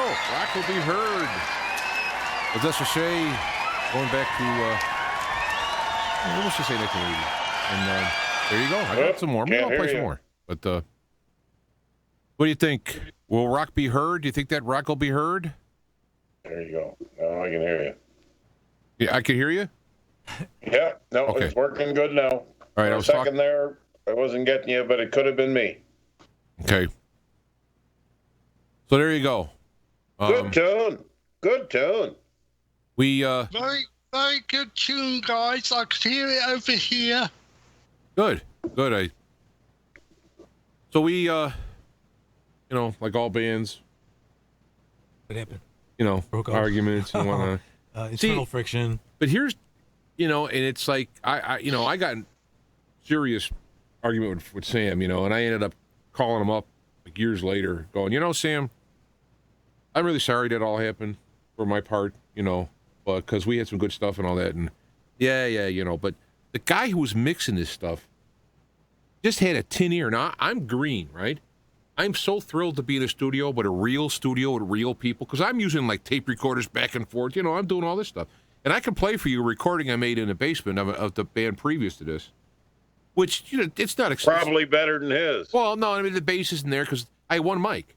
I had a stereo mic, I should say. Whereas he had each one done. So, the bass isn't there because it's a room, right? You're not going to pick up the bass. But I was so frustrated because we went there. He played a band that he recorded there called Iron Horse, which actually put out a record, was on the radio, minor, and it was great. I'm going like, yes, I'm all excited. He had a in-house studio drum set that was the cow skin, and you could hear some of the drum things. It's like a boom, it's a real nice sound, right? Oh, I'm just so excited. And we record this. Of course, you can't really hear what's going on because you're recording, right? And then you hear the what is it? Sterile playback, right? When he's mixing it, I'm listening to it going, what? I mean, you hear the snare drum and it's like, just nothing. It's like dead. And I'm like, what? And I'm like, I'm nobody and I know better, right? So I'm arguing back and forth. Now, Sam's paying this guy. And when we're arguing, the clock's turning, right? So I got the mix Heaven Sent, which is my song, even though Sam paid for it, I got to mix that one. And of course I'm green, right? So I look back at the mix I did now. I did what I could with it, but I want to go back and do it better now, but so that wasn't the problem though, right? The problem, of course, we now have a demo that is not great going out, right? The problem is I want to get out and play live. We were in the basement practicing for months and months. And I wanted to get out there live and play. Well, I don't think we're ready. We're not tight enough yet. And I go, we'll get tight. That's where just get out there. That's but the bands always say you hone your craft playing live. Well, I left, and they got another bass player who had the same bass as I did, and he was good. And they recorded. I got the tapes that they recorded too, and then it eventually disbanded. But then I worked with the drummer in the band, Don Cahill, and I worked with him on songs that I recorded. But again, I'm green. I got a 4-track cassette, right? These guys got an 8-track reel-to-reel, 2-track mastering deck on it. So I'm working on a 4-track cassette, so I recorded a few songs. And then now I got this system here, and that's where you heard the Ancient One and Princess Lava Lava, where it's a lot better, except I'm not a drummer. So I'm having the machine play the drums. I'd rather have a drummer play the drums. In fact, you know what?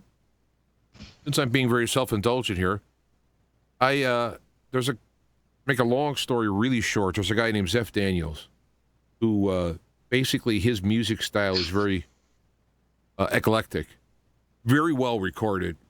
I like it, but it's eclectic. I mean, you can't listen to it. It's spoken word and Well, I've been listening to his podcast, and I asked him about doing drums. So he did a quick track. He was working on it. And then I went to the hospital, so I got to call him back. But I wonder if I have it handy to hear the actual drums. It's not done. I wonder if this is it.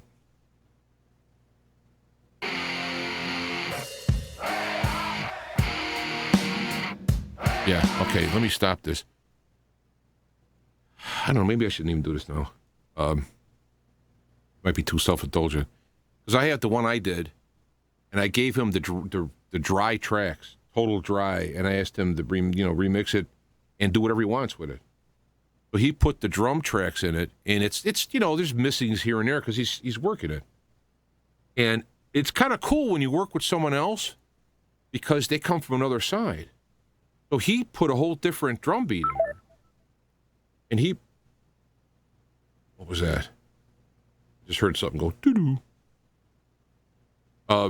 He did a whole different drum track and stuff, but I kind of liked it. It was like, ooh, it's off. It's an opposite beat, and I kind of liked it. And I think if we can work more on it together, I think it'd be done. Maybe I'll just do it for next show. Oh, I think Al just left. He got bored to tears. So maybe I'll just do it next show or something. But I tell you, I would love to be doing this stuff. How do I do this now? Right, James, I'm gonna have to go now, mate. Okay. Yeah, it's pretty late over there. Yes. All right, well, you hang in there, and we'll talk again. You take care, Dave. Good to hear from you. Good to hear you. All righty. We'll see you then. Take care. Just did I? Yeah, I don't know if Al's going to pop back or not, but you can do it. You can indulge yourself in any way you want. No. Yeah. Well, for the thousands that are listening, I don't want to. Let me see what's in the chat room. Remember? Decent. He likes the music. That's cool. That was nice. Remember the James gang, Joe Walsh. Yeah, Walk Away. I love that tune. I had that 45. ABC. They run the ABC label. Dang, I posted that to my Facebook page. I have a couple of their albums. They're a good band. Power trio. Ohio. Oh yeah, so I do have Ancient One is on YouTube, and I'm noticing that this Zindy posted it to his Facebook page, the Ancient One. But that's what I want to do. I want to get up in the morning and do music. So we'll see if I can live long enough. But what's cool now is you can do a pretty good job on your own. And it doesn't really matter if it becomes famous. Of course, it's nice in terms of finances to be able to be paid to do what you like, but just to be able to do it. I mean, I listen to that song, Ancient One. I listen to it probably at least once a week. I'll get in the mood. I'm getting a little tired. I'll put it on. I get all fired up because I love it. And I just think, man, what if I wouldn't have done it? Because I have several more songs are in my head that are from then, let alone what I can write now. So it's like, boy, I'm so happy that I did it. Yeah. So let me. What the heck? I'll do it. I was gonna play the Diodes, but they can wait another time. Ancient One. Want to chat for the show a bit about the Oscars, or do that talk about that while I'm doing this. That'd be nice to. Let me go back to the main front page here. Here we go. And I'll fool around with this.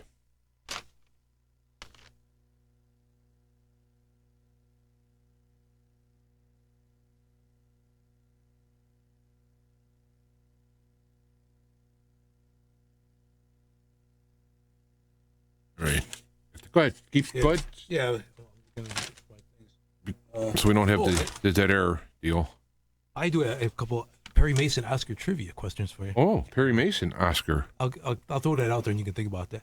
There were, let's see, how many actors that have appeared in Perry Mason episodes have been nominated for Oscars? Clue is, the answer is divisible by 4. How many? They're actually nominated by Oscars in movies, I presume. Yeah, they're not nominated for movies. It would be a Grammy. I don't know. I think it's fair, guys. Divisible by 4. 16? Exactly. 12. No, 16. 8. I mean, I just started out there. Yeah. You want to try to guess the 4 Oscar winners? Robert Redford? He didn't win. He was nominated. Oh, God. I thought I had at least one. One should be easy. I'll give you this. One was a substitute Perry Mason. Walter Raymond Burr. When Raymond Burr was Pigeon, nominated. It was Joan Crawford. Was she one? There was a lady. Yeah, Chloe. What was her name? She's often categorized with Crawford. Her alter ego. You don't remember? Betty Davis? Betty Davis. Betty Davis was one. There was one other female and two other guys that actually won. You ever see Cool Hand Luke? Yeah. Well, it's got to be. What we have here is failure to communicate. Oh? No? My boy Luke. Oh, Kennedy? George Kennedy. That's right. He was in Perry Mason. The other winner, kind of clue. He was in two of them. He was killed in both of them, but he was in the Magnificent Seven. He won the Magnificent Seven. Perry Mason. Oh, what's his name? In like Flint. Yeah. James Coburn. James Coburn is the winner. Last one would be the lady that was in One Flew Over the Cuckoo's Nest. Was Jack Nicholson's nemesis. Bates? The matron lady. Jessica Fletcher. Or who's Kathy Bates? Louise Fletcher. You look like does she look like Kathy Bates? Kathy Bates is like about 200 pounds. 250 pounds. Yeah, well, I mean, I don't think she was svelte. I don't remember her being svelte, but I guess there's a resemblance. Okay. Among the nominated, there's 16 of them. Redford, you got Walter Pigeon, Brian Donlevy, Arthur Honeycutt. You remember him with a big beard? I didn't know he was nominated for an Oscar. Richard Jekyll was nominated for an Oscar. He was really? The Green Slime, my man? In a Paul was he nominated for Green Slime? Not for Green Slime. Okay. A Paul Newman film called Sometimes a Great Notion. Burt Reynolds was nominated for an Oscar. Wait, are you? Frank called and I took him offline and I forgot about him. That's not too uncommon here. A guy who appeared in The Godfather was nominated for an Oscar with Perry Mason.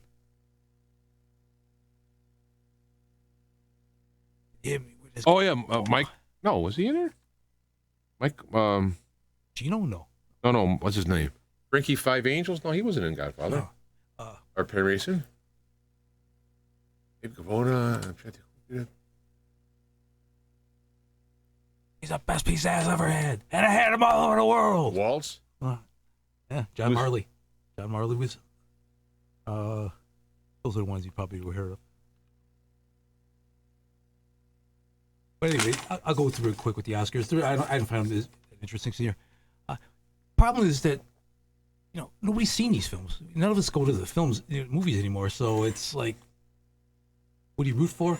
But it appears that for Best Picture, it's going to be a 2-horse race between Shape of Water and Three Billboards. So I'm rooting for Lady. Both of which I've never heard of. Yeah. A lock for the actor, Gary Oldman, whose best role is Sid Vicious. Have you ever seen that film? Sid Nancy. No. Frances McDormand looks like she'll win the actress Oscar. She'll be the 12th actress to win at least 2 times. Or I'm sorry, to win it 2 times Best Actress.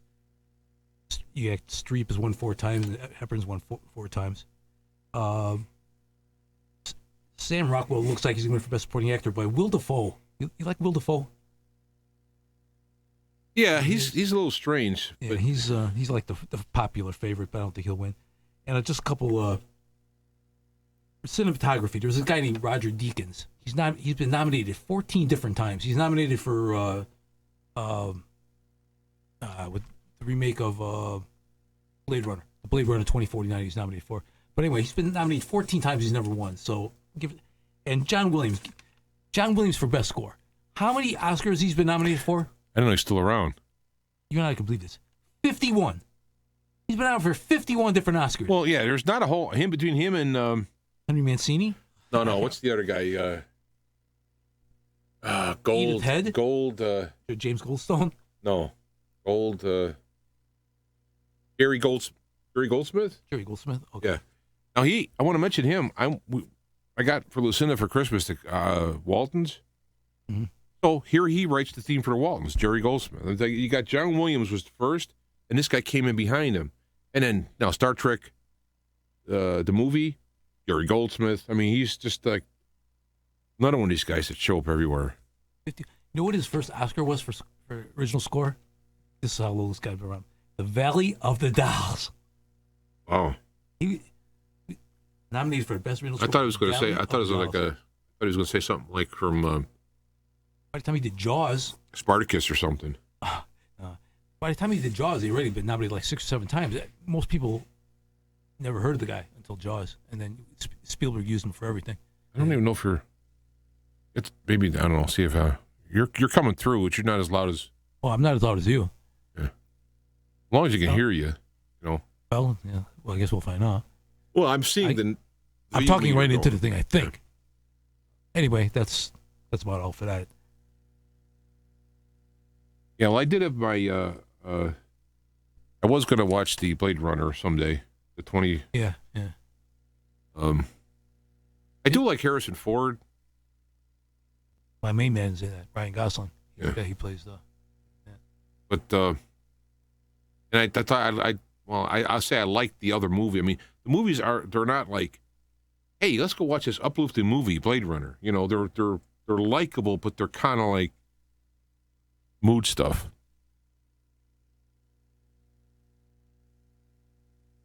Yeah, I'll skip the Asian one for now. I'll do it another time. But what I want to mention, I've put together a Spreaker page. You mentioned this. Spreaker.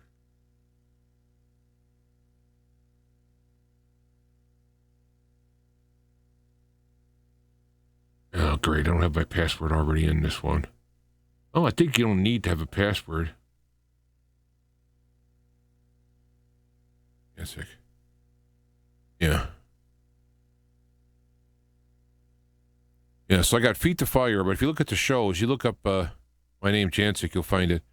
The shows I got Jancic the Music, and what I've been doing is putting out songs that I have once I got them. So I had Night Fright, you remember that one from... yeah. That, and then Heaven Sent was with Le Desséché, the band we just played earlier.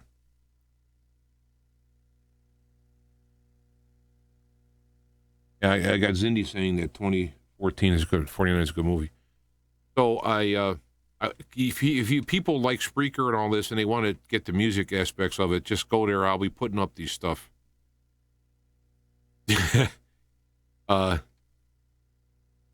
would you describe the music I do if you had to compare it to somebody? I don't think I've ever asked you this. Like just like a genre? Yeah. Well, I mean, if you were going to pick like, hey, who does he sound like? I mean, what? That's harder. I would say for genre, I'd like pop rock. I would throw something general like that. Who do you sound like? Oh. Because I pop rock, because what I put down here is bubblegum / Black Sabbath. And I'm referring to the sound of the guitar, but if you really listen to the songs, it's not necessarily the most thing. I mean, it's there, but it's not like Black Sabbath. It drives the whole thing, So I don't know how to do it. That's your job. If you accept it, is to actually somehow come up with a thing to describe it. Like when you hear Heaven Sent, that's bubblegum. Yeah, that's. And you hear Night Fright, that's more of a metal thing. So you're eclectic. How's that? You're very eclectic. Yeah, I know it's very hard to market though. That's the problem. Even my shows, stuff I do. It's like, well, what would you call it? Well, it's like this, and then by next minute they're done. They're like, well, okay, we'll move on. But maybe what I'll do is, your words reminds me of Frank Marino. Mahogany Rush? I guess we got someone who's probably our age on here talking, because, who knows? Mahogany Rush. You have to be of a certain age to remember Mahogany Rush. Yeah, I couldn't even tell you a song by him. I mean, I'm aware of him, but it wasn't like I had an album by him. You know who I heard on the way up today? Robin Trower. Bridge of Sighs. That's it. I'm done. That's it. Well, that was the exact song. But when's the last time you heard anything from Robin Trower? Ask Bob Sandrick about that. There's a name, huh? I guess we can't say. I knew a guy I worked with. He saw him I say them because it's actually a band, like 20 times. I go, they don't even have that many good songs. They, we're going crazy. Going crazy. He's got 2 Rolling Stoned. Was it Lady something and Bridge of Sighs? Yeah. But he was like a Hendrix-esque type, and right. it was like Yeah. He used to. He was the guitar player for years in Procol Harum. So when this guy, he said, "Let's go see him. I'll take you to go see him play." And I said, "Well, you think he'll get mad if I yelled for Whiter Shade of Pale? Whiter Shade of Pale." I said, "Oh, no, don't do that." Or Conquistador. He had a solo. Yeah. He had a good solo in Conquistador. Yeah, I remember that tune. See, back in those days, here we go, back in the day, but in those days in the late 70s, let's say 70s, well, say 60s too, but 60s, 70s, anything could be on the radio. I mean, you got Frank Sinatra, Jimi Hendrix, and you got Moody Blues, Thinking about anybody here, see my old friend, and you get that real long version. And thinking about that, you remember what label Procol Harum was on? Reprise? A&M. A&M, okay. The reason I would say that is because they had I never had anything by them. Greatest hits. Herb Albert, who was the A in A&M, Right. was on Sound Opinions radio show I listened to, and you talk about it. You think about name some artists that are on A&M, like Carpenters, Free, Snow Patrol, I'm those three. All those three, for example, they were all signed by Herb Albert. Police are on A&M Records. He was signed. I mean, here's Herb Albert. You think of Herb Albert, you think of Tijuana Brass, and what's he got? He hears. Well, maybe he's got a good ear. I would say that's his thing. How can you even imagine him come up with like signing Free or Joe Cocker? He signed Joe Cocker, Procol Harum. Bread. I don't remember. He was the A and there was an M. I can't remember if he signed all. I don't remember Bread, but all the bands I mentioned: Joe Cocker, Free, Police, Procol Harum, the Carpenters. He signed all of them to that label, and they're all hugely successful. Let me see if I can find this. He's different genres. The guy suggested Juggernaut by Mahogany Rush.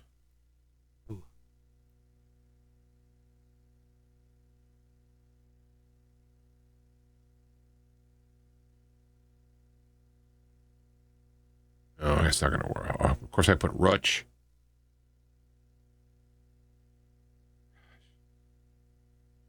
I mean, C is not even close. S. I mean, it's not like I made a missed it because it's too far away. I would click on it. Mahogany Rush. Yeah. Oh, it's a full. Oh, it's a full album. Okay. Here's a song. You turn the mics off for a minute. Turn it up.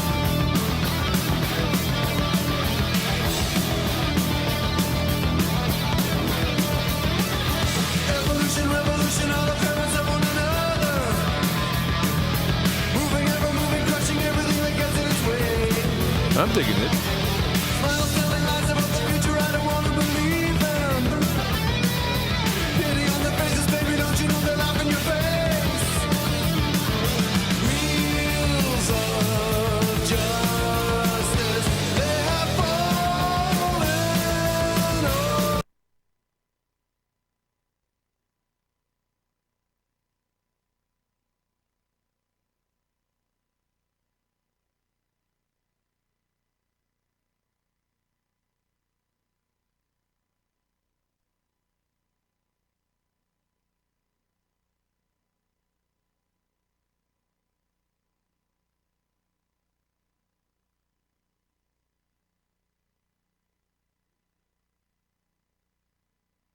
Gosh, there we go.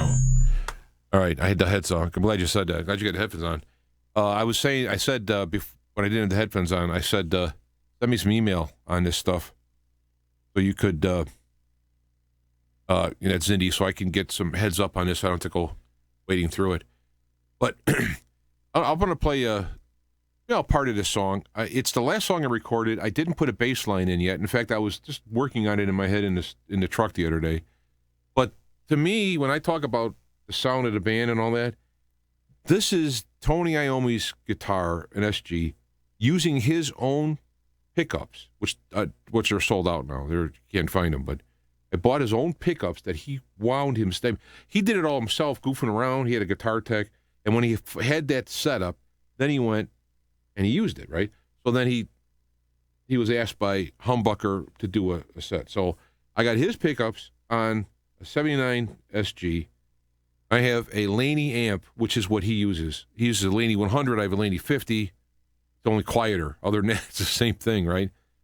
So knowing that Iommi uses a treble boost and he takes down the mid-range, boosts the bass and treble. I've done reading interviews with on him. So I did all of that. Plus, I added a little more compression because one of my personal things I would change on Iommi is that when he hits a chord in the earlier days, he didn't have enough compression on it. It would go like, and then fade. Whereas in some of the newer recordings we have, it's it's excellent. I can even pop one of those on. So this one to me was my way of doing writing an Iommi song. Only it's kind of there's a pop feel to it, a little bubblegumish type thing, But in the actual song, when the guy is singing in the verse, there's no bass anyway. Like the bass cuts out, comes in the chorus in the beginning. But in the actual, so I don't know if that's the only thing I can set it up with. But it is, of course, I got two versions of it.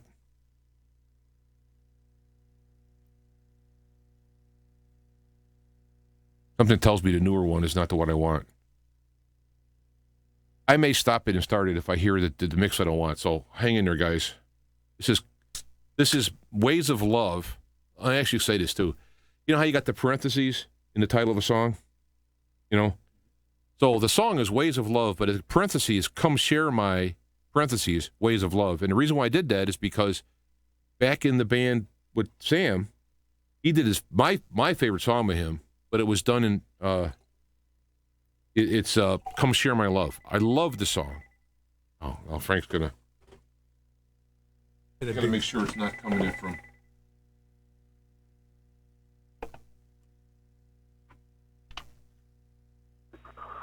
Hello, you're live on the air. Yes, this is the Prize Master D. Well, I got to tell you, I'm leaving the vendor section and heading toward the Ford webcam again. And everybody thinks I work here. They're asking me, where's this? Where's this? One guy asked me, where's the Batmobile? I point him to the Batmobile. And I figure, what the heck, So all night long, people are, I've got these two badges, right? One of them's, got the auto show thing. I'm the only person with badges like this. So they think I'm the only person working and giving directions. Anyway, when I got done with that, I figured, I test drive some of the new models. And, I got slapped, and then they took me into the office. And they reprimanded me. And but I said, I really don't work here. And so they said, I know they know that's what made it so difficult for them. Now that's a Seinfeld line. You took that right from Seinfeld. Okay, so you're nailed on that one. But here's the thing, it really happened. I mean, the part about people asking me for directions and stuff. That's the real part. The other part, well, Yeah. So. Anyway, what else is happening there? Well, I can't get a feed anymore. The feed shut down, so I can't. I can't do the live feed okay. anymore. Well, I was just getting ready to play a song. Fine. Just getting ready to play a song. So, you have something to report? Okay. Well, the show is about over, and so I'll sign off. Okay. And I'm heading home. Alrighty. Bye-bye. Alrighty. There you go. Prize Master D, as he's known. And if you ever say his last name, you wonder why. Why we say D. It's just Brezeni or something. It's one of your guys, one of your kind of people, one of your types. So all right. So Come Share My Ways of Love. The song was Come Share My Love. I liked it, so I kind of, in a tribute, kind of worked it in there like that. Song's no comparisons between the songs other than that little story, but this check out. I think this is pretty good metal. So I'm pretty happy with it. And this is I finally got the guitar the way I wanted it. Okay. And so future songs would have this kind of guitar sound in it. And the other ones would have had it if I had it at the time.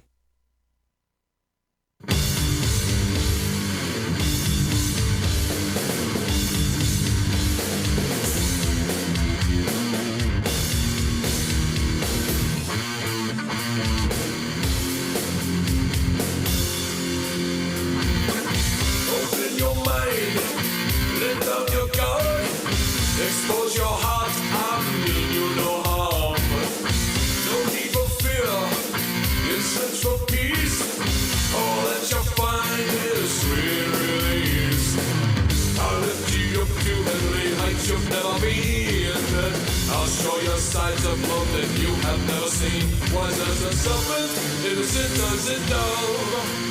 Come share my ways of love.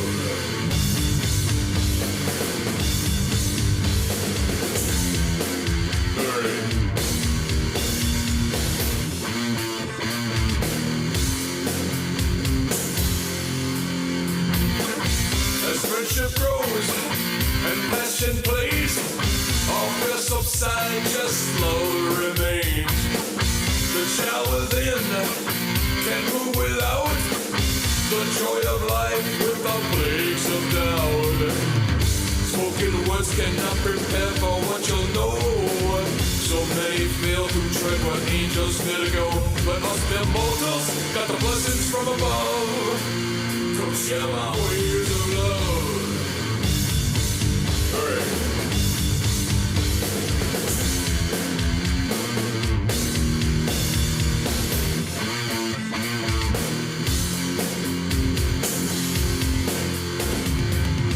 Don't you put it off till next time.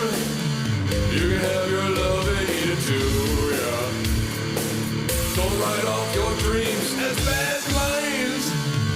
Your fantasies can become true. Believe in you, believe in me, believe in love. Come try and see, yeah.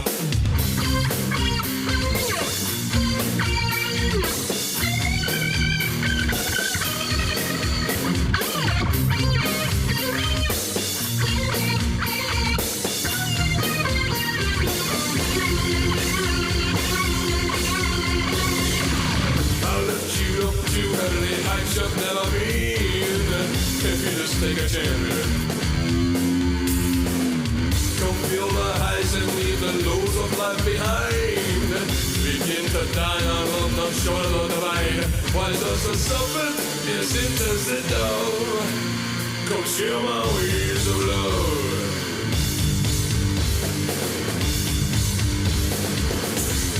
Come share my ways of love.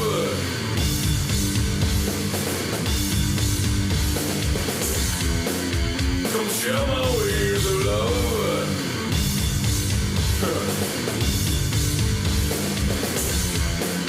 Come share my ways of love. Yeah.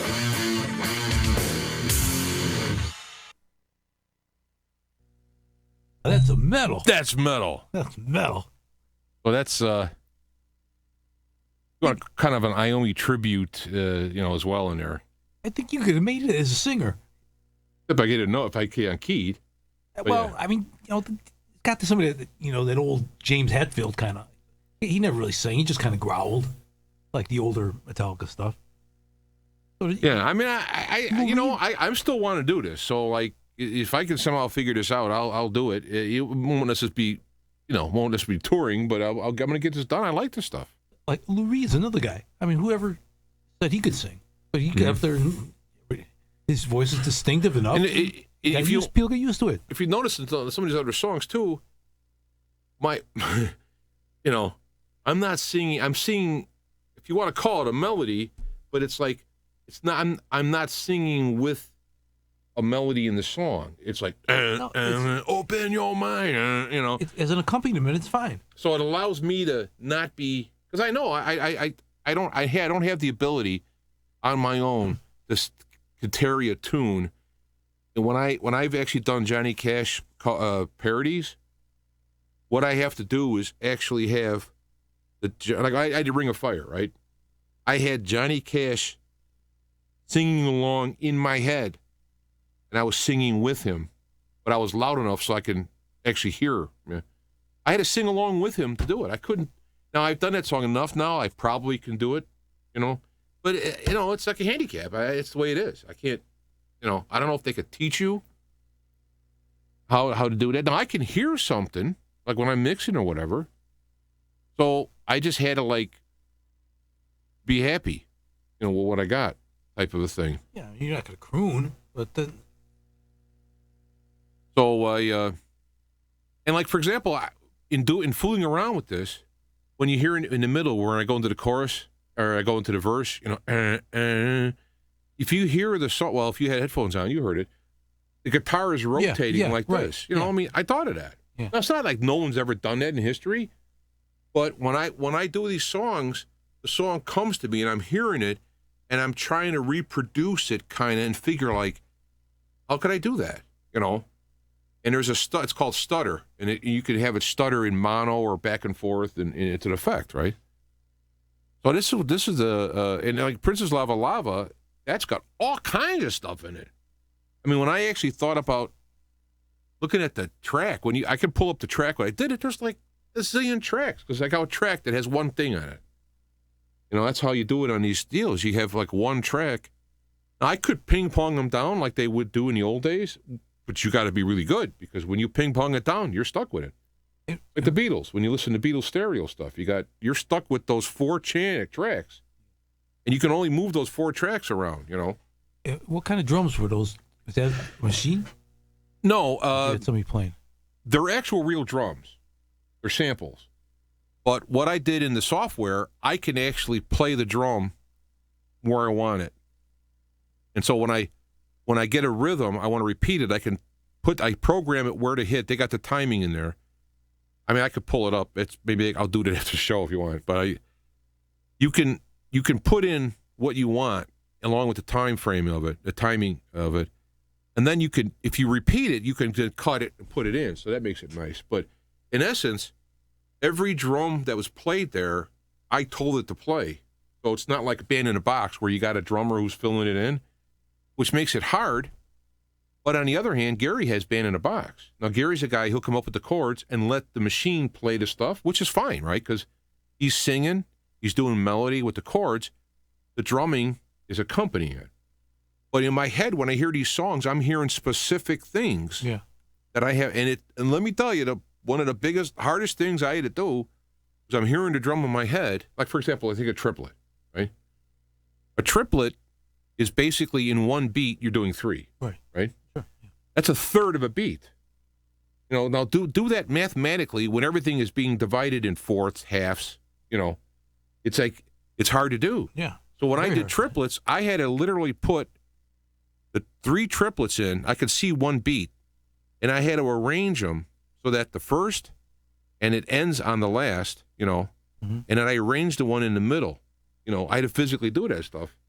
Now, somebody who knows the software as a drummer, no problem. Somebody who's a drummer, no problem. Just the miking, you know, you'd have to make sure you mic it good. So this is where I'm like handicapped, even though I got a lot of nice tools.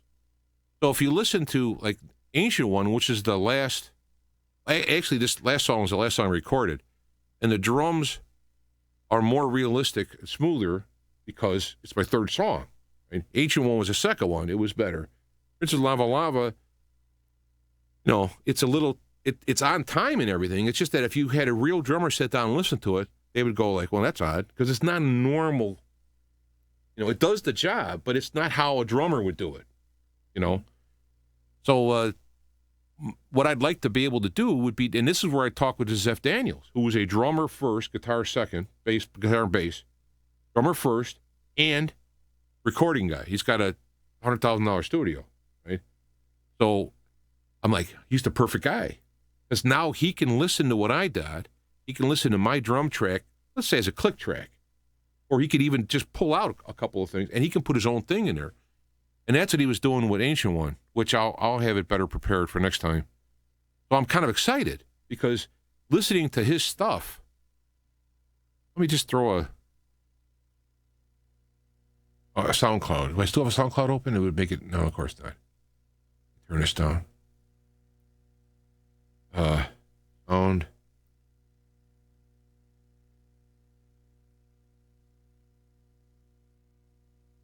I'm watching when I'm typing now, so I don't.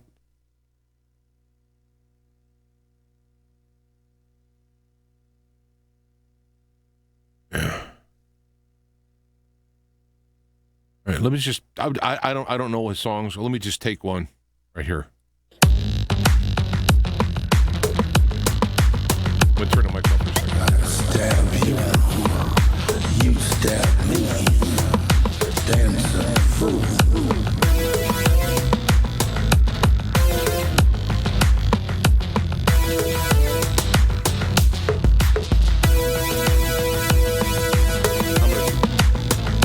going to skip ahead for a minute. So I don't know which of him is him playing guitar. It's one thing to sharpen a blade, it's another to use it.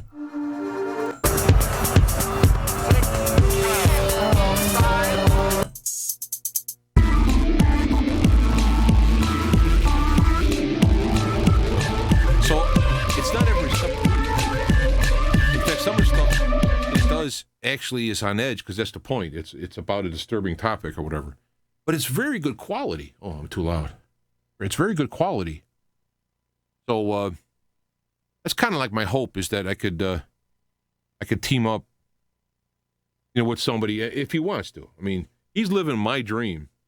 Living in New Mexico, got a studio, married, couple of dogs, and that's his life: is getting up and doing music and doing his podcast, which is a kind of on a God/political, but not in the conventional sense, in an unconventional sense. So I'm like going, oh, that's kind of like my life's dream, doing Feet to Fire, Black Knight Squire G, and doing music, and that's my life? Oh, man. So anyway, I don't know, so that's the goal on doing it. Now, I don't know, I probably chased everybody away, doing the other stuff, but I don't know if there's any comments on any of that. Because like Princess Lava Lava. All right, let me just, since I'm doing this, and I don't think I haven't talked about this in like probably 7 years, but in Princess Lava Lava, you'll hear, I heard this song in my head. I don't mean like music, but it came to me. And I don't know. A lady who I was working with, she was teaching me stuff about New Age stuff, because I was investigating this in 2000. And so she was telling me tarot and all this stuff. And meanwhile, what I did for her, worked on her computer, got her up to speed about how to be on the internet and stuff like that. So it was kind of a friendship. Plus, we were helping each other. But she sends me an email, and at the bottom of the email, she signs it, Princess Lava Lava. Boom! I hear lava, lava, lava, lava, lava, lava, lava, lava, lava, in my head. I mean, not like I'm talking to you, but, that inspirational part. Like if you're remembering a song in your head, you don't actually hear it. You remember it.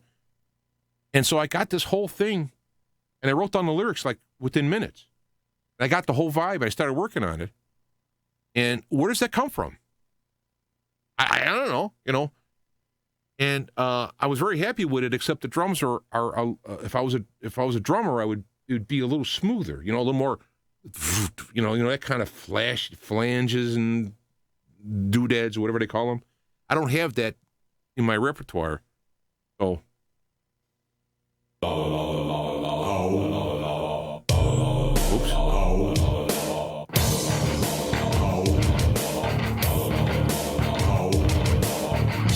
Take me back through my mind, through the past where I could find my binding karma chains. Help me loose those chains. Help me slash those chains. Help me smash those chains. Help me break these loops in time. Princess Lava Lava.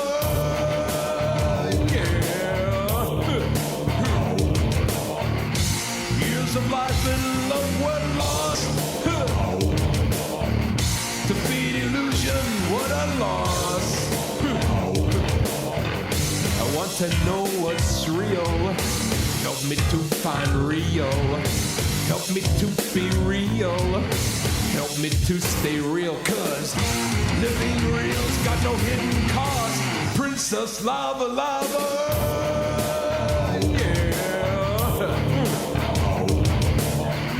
Swing my pendulum with your soothing voice. Help me do this place within. Demask this plastic skin. Re-plastic skin demask.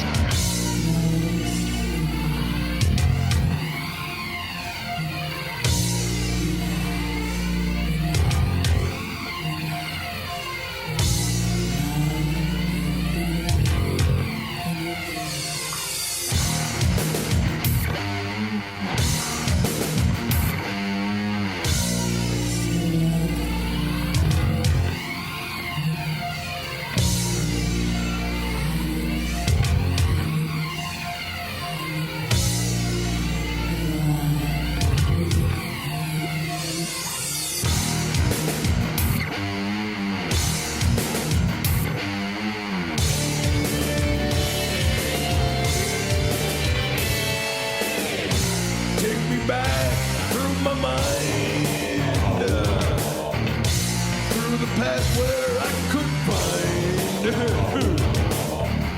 my binding common chains. I wanna lose these chains. I wanna break these chains. I wanna smash these chains. Help me break these loops in time. Princess Lava Lava. Yeah. Princess Lava. Princess Lava. Princess Lava Lava.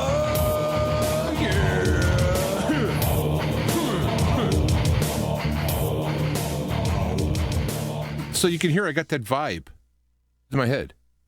But then, if I could, if I was going to step by step, and if anybody cared, like when I went into that kind of psychedelic thing, Pictures of Mastic Men, that flanging, and I figured out how to do it. And not only did it, is each side is flanging exactly opposite each other. So if you got the headphones on, well, you did, all this stuff. And then when you went into when it was doing it, the drums are going da-doom, doom, doom, da-doom, doom. That's Rush. That's like a little tribute to Rush from some of the Rush songs. I mean, I could go through and pick, even in the beginning, when I'm doing the take me back to that chord, Dancing Fool from Frank Zappa. Now, I do two chords. He did one. Don't talk about dancing, I did two. But, I mean, that's the inspiration. I was thinking of it. How am I going to do this? And it was so cool when that stuff happens. It's like, that is cool. Not like, yeah, I made it back on this run. And, I got back in 9 hours. I saved an hour. I don't care, Got back alive. Well, kind of like that. So I'm just thinking, man, I wonder what I've wasted in my life if I could have done this stuff, But, oh well. The trouble is, you see, let's say I would have done it, and it would have been in a band and made it famous. So then you have drug addictions, you have, managers who steal money from you, you have health problems because you're touring, so you can't write albums because you're, guys get signed to 2 albums a year, and you can't, You get no health care. Yeah. You get a health care plan. You're dead. I mean, so it's like now with this stuff, people and people starting out now are really, I mean, some of these guys are fantastic people. I mean, they're playing guitars and making Eric Clapton look like he's, of course, they built on Eric Clapton. I understand that. But now people can start out and do this stuff and have all these tools, and they could do whatever they want, whenever they want it. And if they can put it on the web, and if somebody wants to buy it, they could sell it, for $1 or whatever.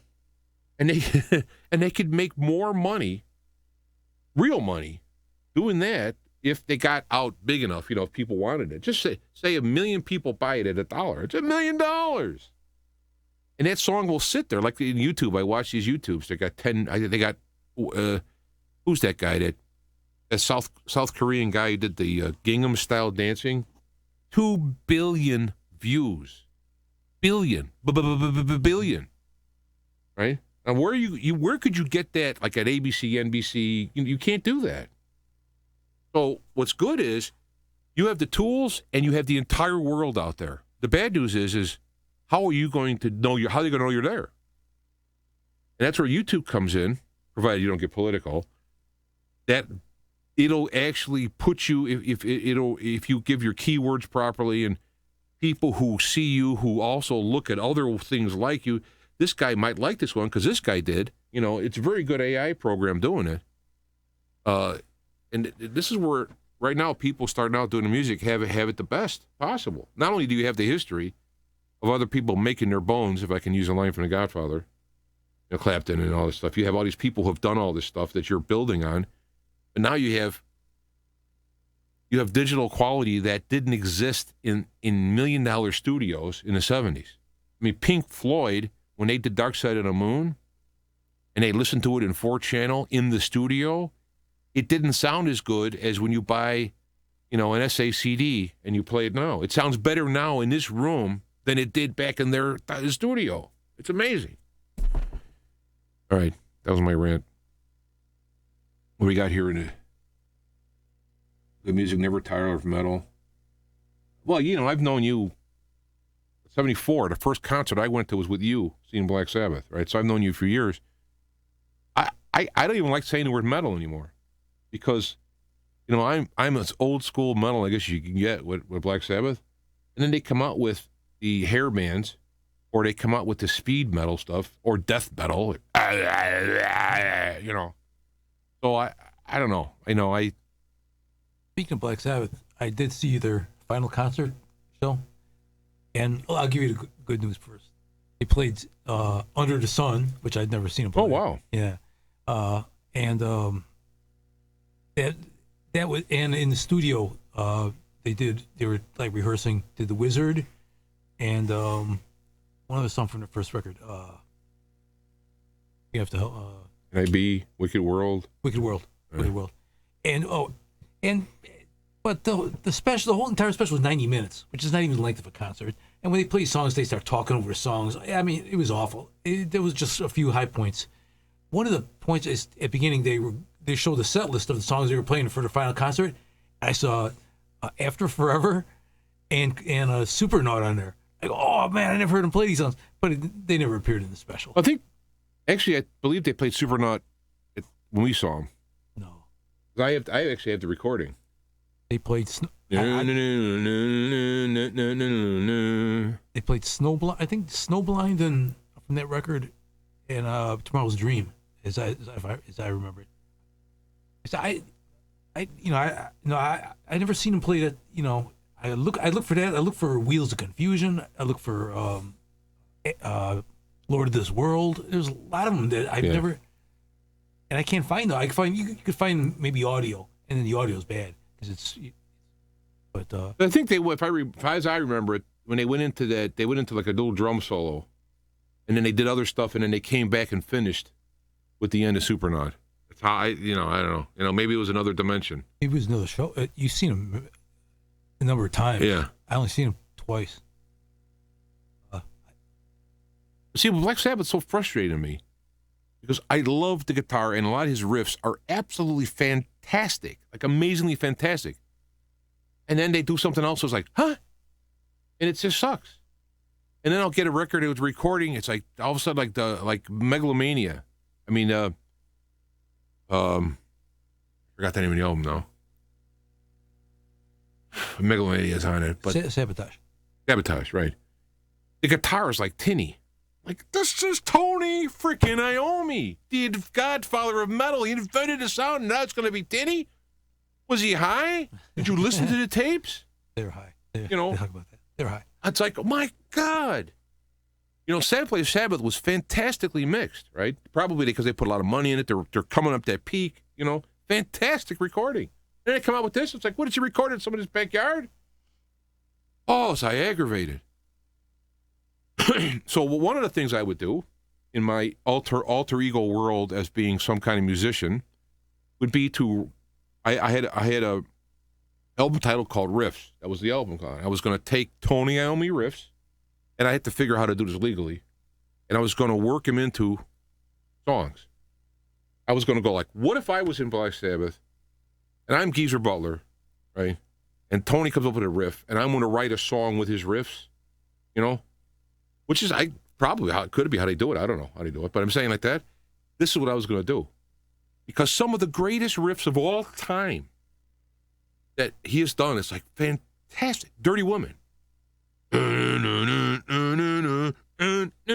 like, that's fantastic. That should have been the song. A couple times, and then they go into this Ozzy screaming and stuff. It's like, oh, So that's one of my goals is to take these riffs I love. Nightwing is another one. It's on one of the more obscure '80s one, and take these and then weave them in.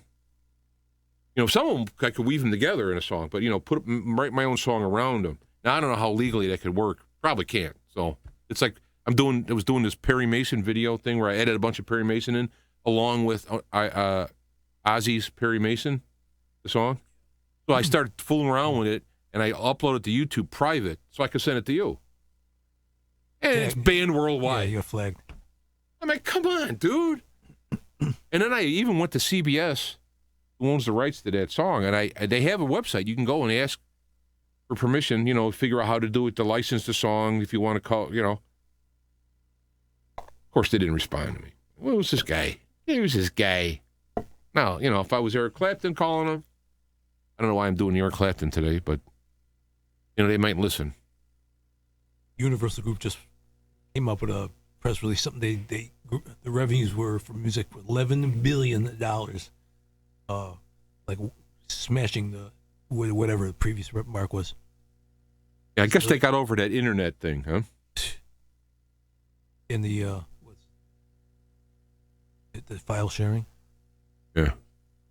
Oh, the streaming is no pun intended, but that's their biggest revenue stream. Yeah, if you're a record company and I want to go download an album, there's no cost for them to do that. I mean, they put it up on a server. There's no packaging, how many do you print? How do you got to ship them out? Who's going to buy it? How do you going to... to me, it's like, how could they not be making... Because before with the albums, they cut them out because they couldn't afford to press them and hold them on land. Now you can have a song forever. And they're being sued constantly by the artists. Artists are contending that they're making relatively way less than they should be making. And most of the time, record companies, they try to settle because these are class action things. They'll say, okay, here's $50 million, and you say $50 million. So they're pushing, they want to litigate this. So it'd be that's what Def Leppard did is because their songs came out prior to the digital era, the online era, there is no legal rights to the digital distribution. They have to go back to the group and make a deal with them. Now, a lot of people do. They go, okay, whatever. Def Leppard said, no, we're doing it. They said, well, you can't do it with what you're recording because the record companies own that recording. Yeah. So they went back to the studio and they actually went into training. It took them a year. The guy had to do voice training because he's out of shape. He's older. And they went back and recorded their greatest hits. And they did a fantastic job. I did a thing on the show on here where I played, somebody took a YouTube and they did A-B comparison. They put left and right channels of the old and new, and it was amazing how they did it. They don't even have, at least one guy's dead. I'll put it that way. He still played. Styx did that too, because when they were on Wooden Nickel Records, that guy would not, he was pissed off they left, right? So when they came out with the best of Styx, they want Lady. No. So they did the same thing. They re-recorded. Of course, they did a good job. And I give credit to the guitarist because he did the guitar just like Chris, whatever his name is, that guitarist. He did a great job. However, of course, the singer, he's got to sing it just a little bit different here and there. I can't think of it. DeYoung, Dennis DeYoung. Dennis DeYoung. Yeah. He's got to just be a little. I was like, come on, But I could see why they had their problems, But and I like the earlier Styx. I've played them on here before, back in those days. I have the albums for the first few Styx albums. I love that better than the newer stuff. Of course, new stuff's good too, except for Babe. No, that's the best song. Oh, is it terrible? Babe, I believe. It's like there's a rule. I have a rule. I say this to Lucinda, and she just shakes her head. I said, the rule is, you're a rockin' band. You are forbidden from singing ballads. Because, Axl Rose and Bon Jovi, all these guys singing there, They all do. Yeah, I know. It's terrible. It's terrible. Of course, I did like Beth. That's a departure. I did like Beth a little bit, but I could lose it. No problem, right? You won't see me playing Beth on my rotation, or if I had, but it's like, you're a hard rocking band. You could do a slower song or whatever. You cannot do ballads. Ballads are out. Red flag. John Cleese walks in. Okay, now we're getting too silly, because no. So I'm going through changes. It's not like I'm prejudiced here. Black Sabbath going through changes. Terrible song. I like that song. I don't mind. You did some acoustic work, and I go, yeah, that's fine, But no, you can't do ballads, and and they do it, and of course, what is it like their best-selling song? And that's the part that Babes is one of the. It's like, no, you're not going to listen to me. Of course, they're not going to listen to me anyway. But not going to listen to me because it's like, oh yeah, well that's our best-selling song. I made millions of dollars on that song. Well, you still can't do it. Leave it for Mandy. You gave, and what's his name? Barry Manilow. Leave it Barry Manilow. He can do it. You know, Yeah. Bread. You know, David Gates or these guys.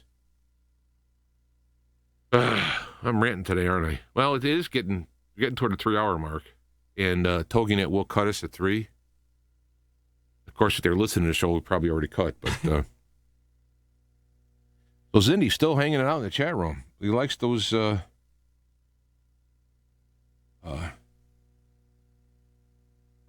Warhead. Warhead, is that a band or a song? Like more song called Warhead. So you got any tidbits there? Or? By the way, people might be wondering why he's here in the studio, not on camera. Well, you might have to ask him that, but he's right next to me. I'm the fugitive. I'm Richard Kim. He's like let's look at him like the unknown comic. If you remember, talk about going into bed. I can't be seen. I'm Picture him here. It's better than having him sitting here in a. What? I don't know. There's a face. There's a jiggly face on the wart. Yeah, I don't know if I have that ability. And I'm afraid if I screw around with something, then I'll lose what I have. So. Doesn't he look like he's right here, Gary? Yeah. I should point that way, even though I'm actually screen's reversed. Doesn't he look like he's here? Skin tone and everything. The light. I did do something here. I can kill 10 with. I came up with the best and worst Oscar movies of all time. The best, just quick lists. The 10 best Oscar movies ever. This is I'm listing them alphabetically 1 to 10, so there's no. I like this one better, but A to Z, the 10 best Oscar movies of all time. All About Eve, Annie Hall, The Apartment, Casablanca, From Here to Eternity, Godfather, Godfather Part 2, In the Heat of the Night, On the Waterfront, and Rebecca.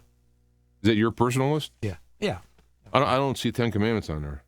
It didn't win the Oscar for Best Picture. Oh. It didn't. It didn't? No. Ben-Hur did. Did it win probably won special sound effects or something, or special effects? Yeah. Yeah, it didn't win. Because they were stereo. It was a bona fide stereo movie. That and Fantasia, Fantasia was earlier, but that was a bona fide stereo movie as well. Okay, here I got also the 10 worst Oscar-winning movies, A to Z. Around the World in 80 Days, Broadway Melody, Chicago, Forrest Gump, Gentleman's Agreement, Gigi, The Greatest Show on Earth, The Great Ziegfeld, Mrs. Minifer, and Sound of Music. Hate all of them. The Hills Are Alive. God. Was that Steve Martin with Money? If I believe it was a Steve Martin line.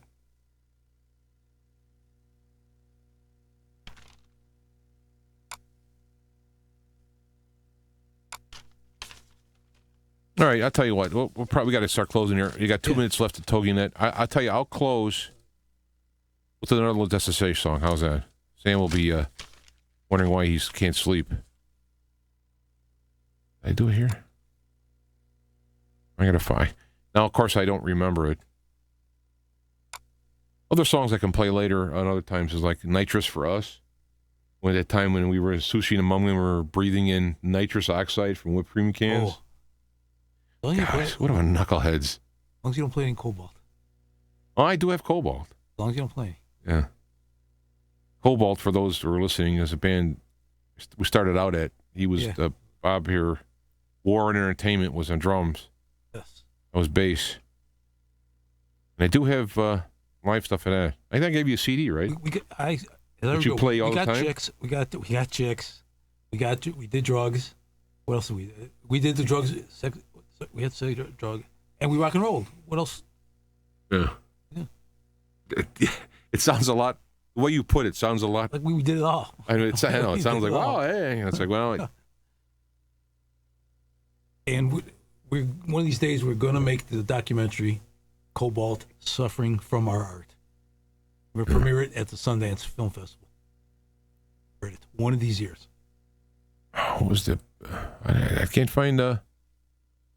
Going down to Sundance, we're gonna be stars. Oh, I can't believe it. I had it out here. What did I have it under? Buster Taunt, maybe? All right, I'll tell you what. I'll play the Buster Taunt one I recorded in the basement. It's an instrumental, but we yell out it. I kind of like the tune. It's a good song to end with. Well, we're off TogiNet now, so people are like, hey, they didn't play the song. Doesn't that lady come on and say, Yeah, well, that's how it used to be. what happened? Now it's like I can do what I want because I'm sitting here and, whatever. Anyway, here's a song. It's called Breakwall. It's the band before Buster Taunt, let's just say, which is essentially everybody's there except the keyboardist in the new band. But it's instrumental except for the words Breakwall, which you will hear. And, what I'd like you to do is if you're watching this, whether it's live or otherwise, on YouTube, subscribe to the channel and then hit the little bell because whenever we do a show, you'll be notified. Now, if you don't want to watch, fine. It's not. And I don't do a show every day on this show, so you're not going to get inundated. I thought we do it every year. Yeah. Well, we've done one this year, and we did one at the end of last year. No, it wasn't. Was it? Yeah, it was actually.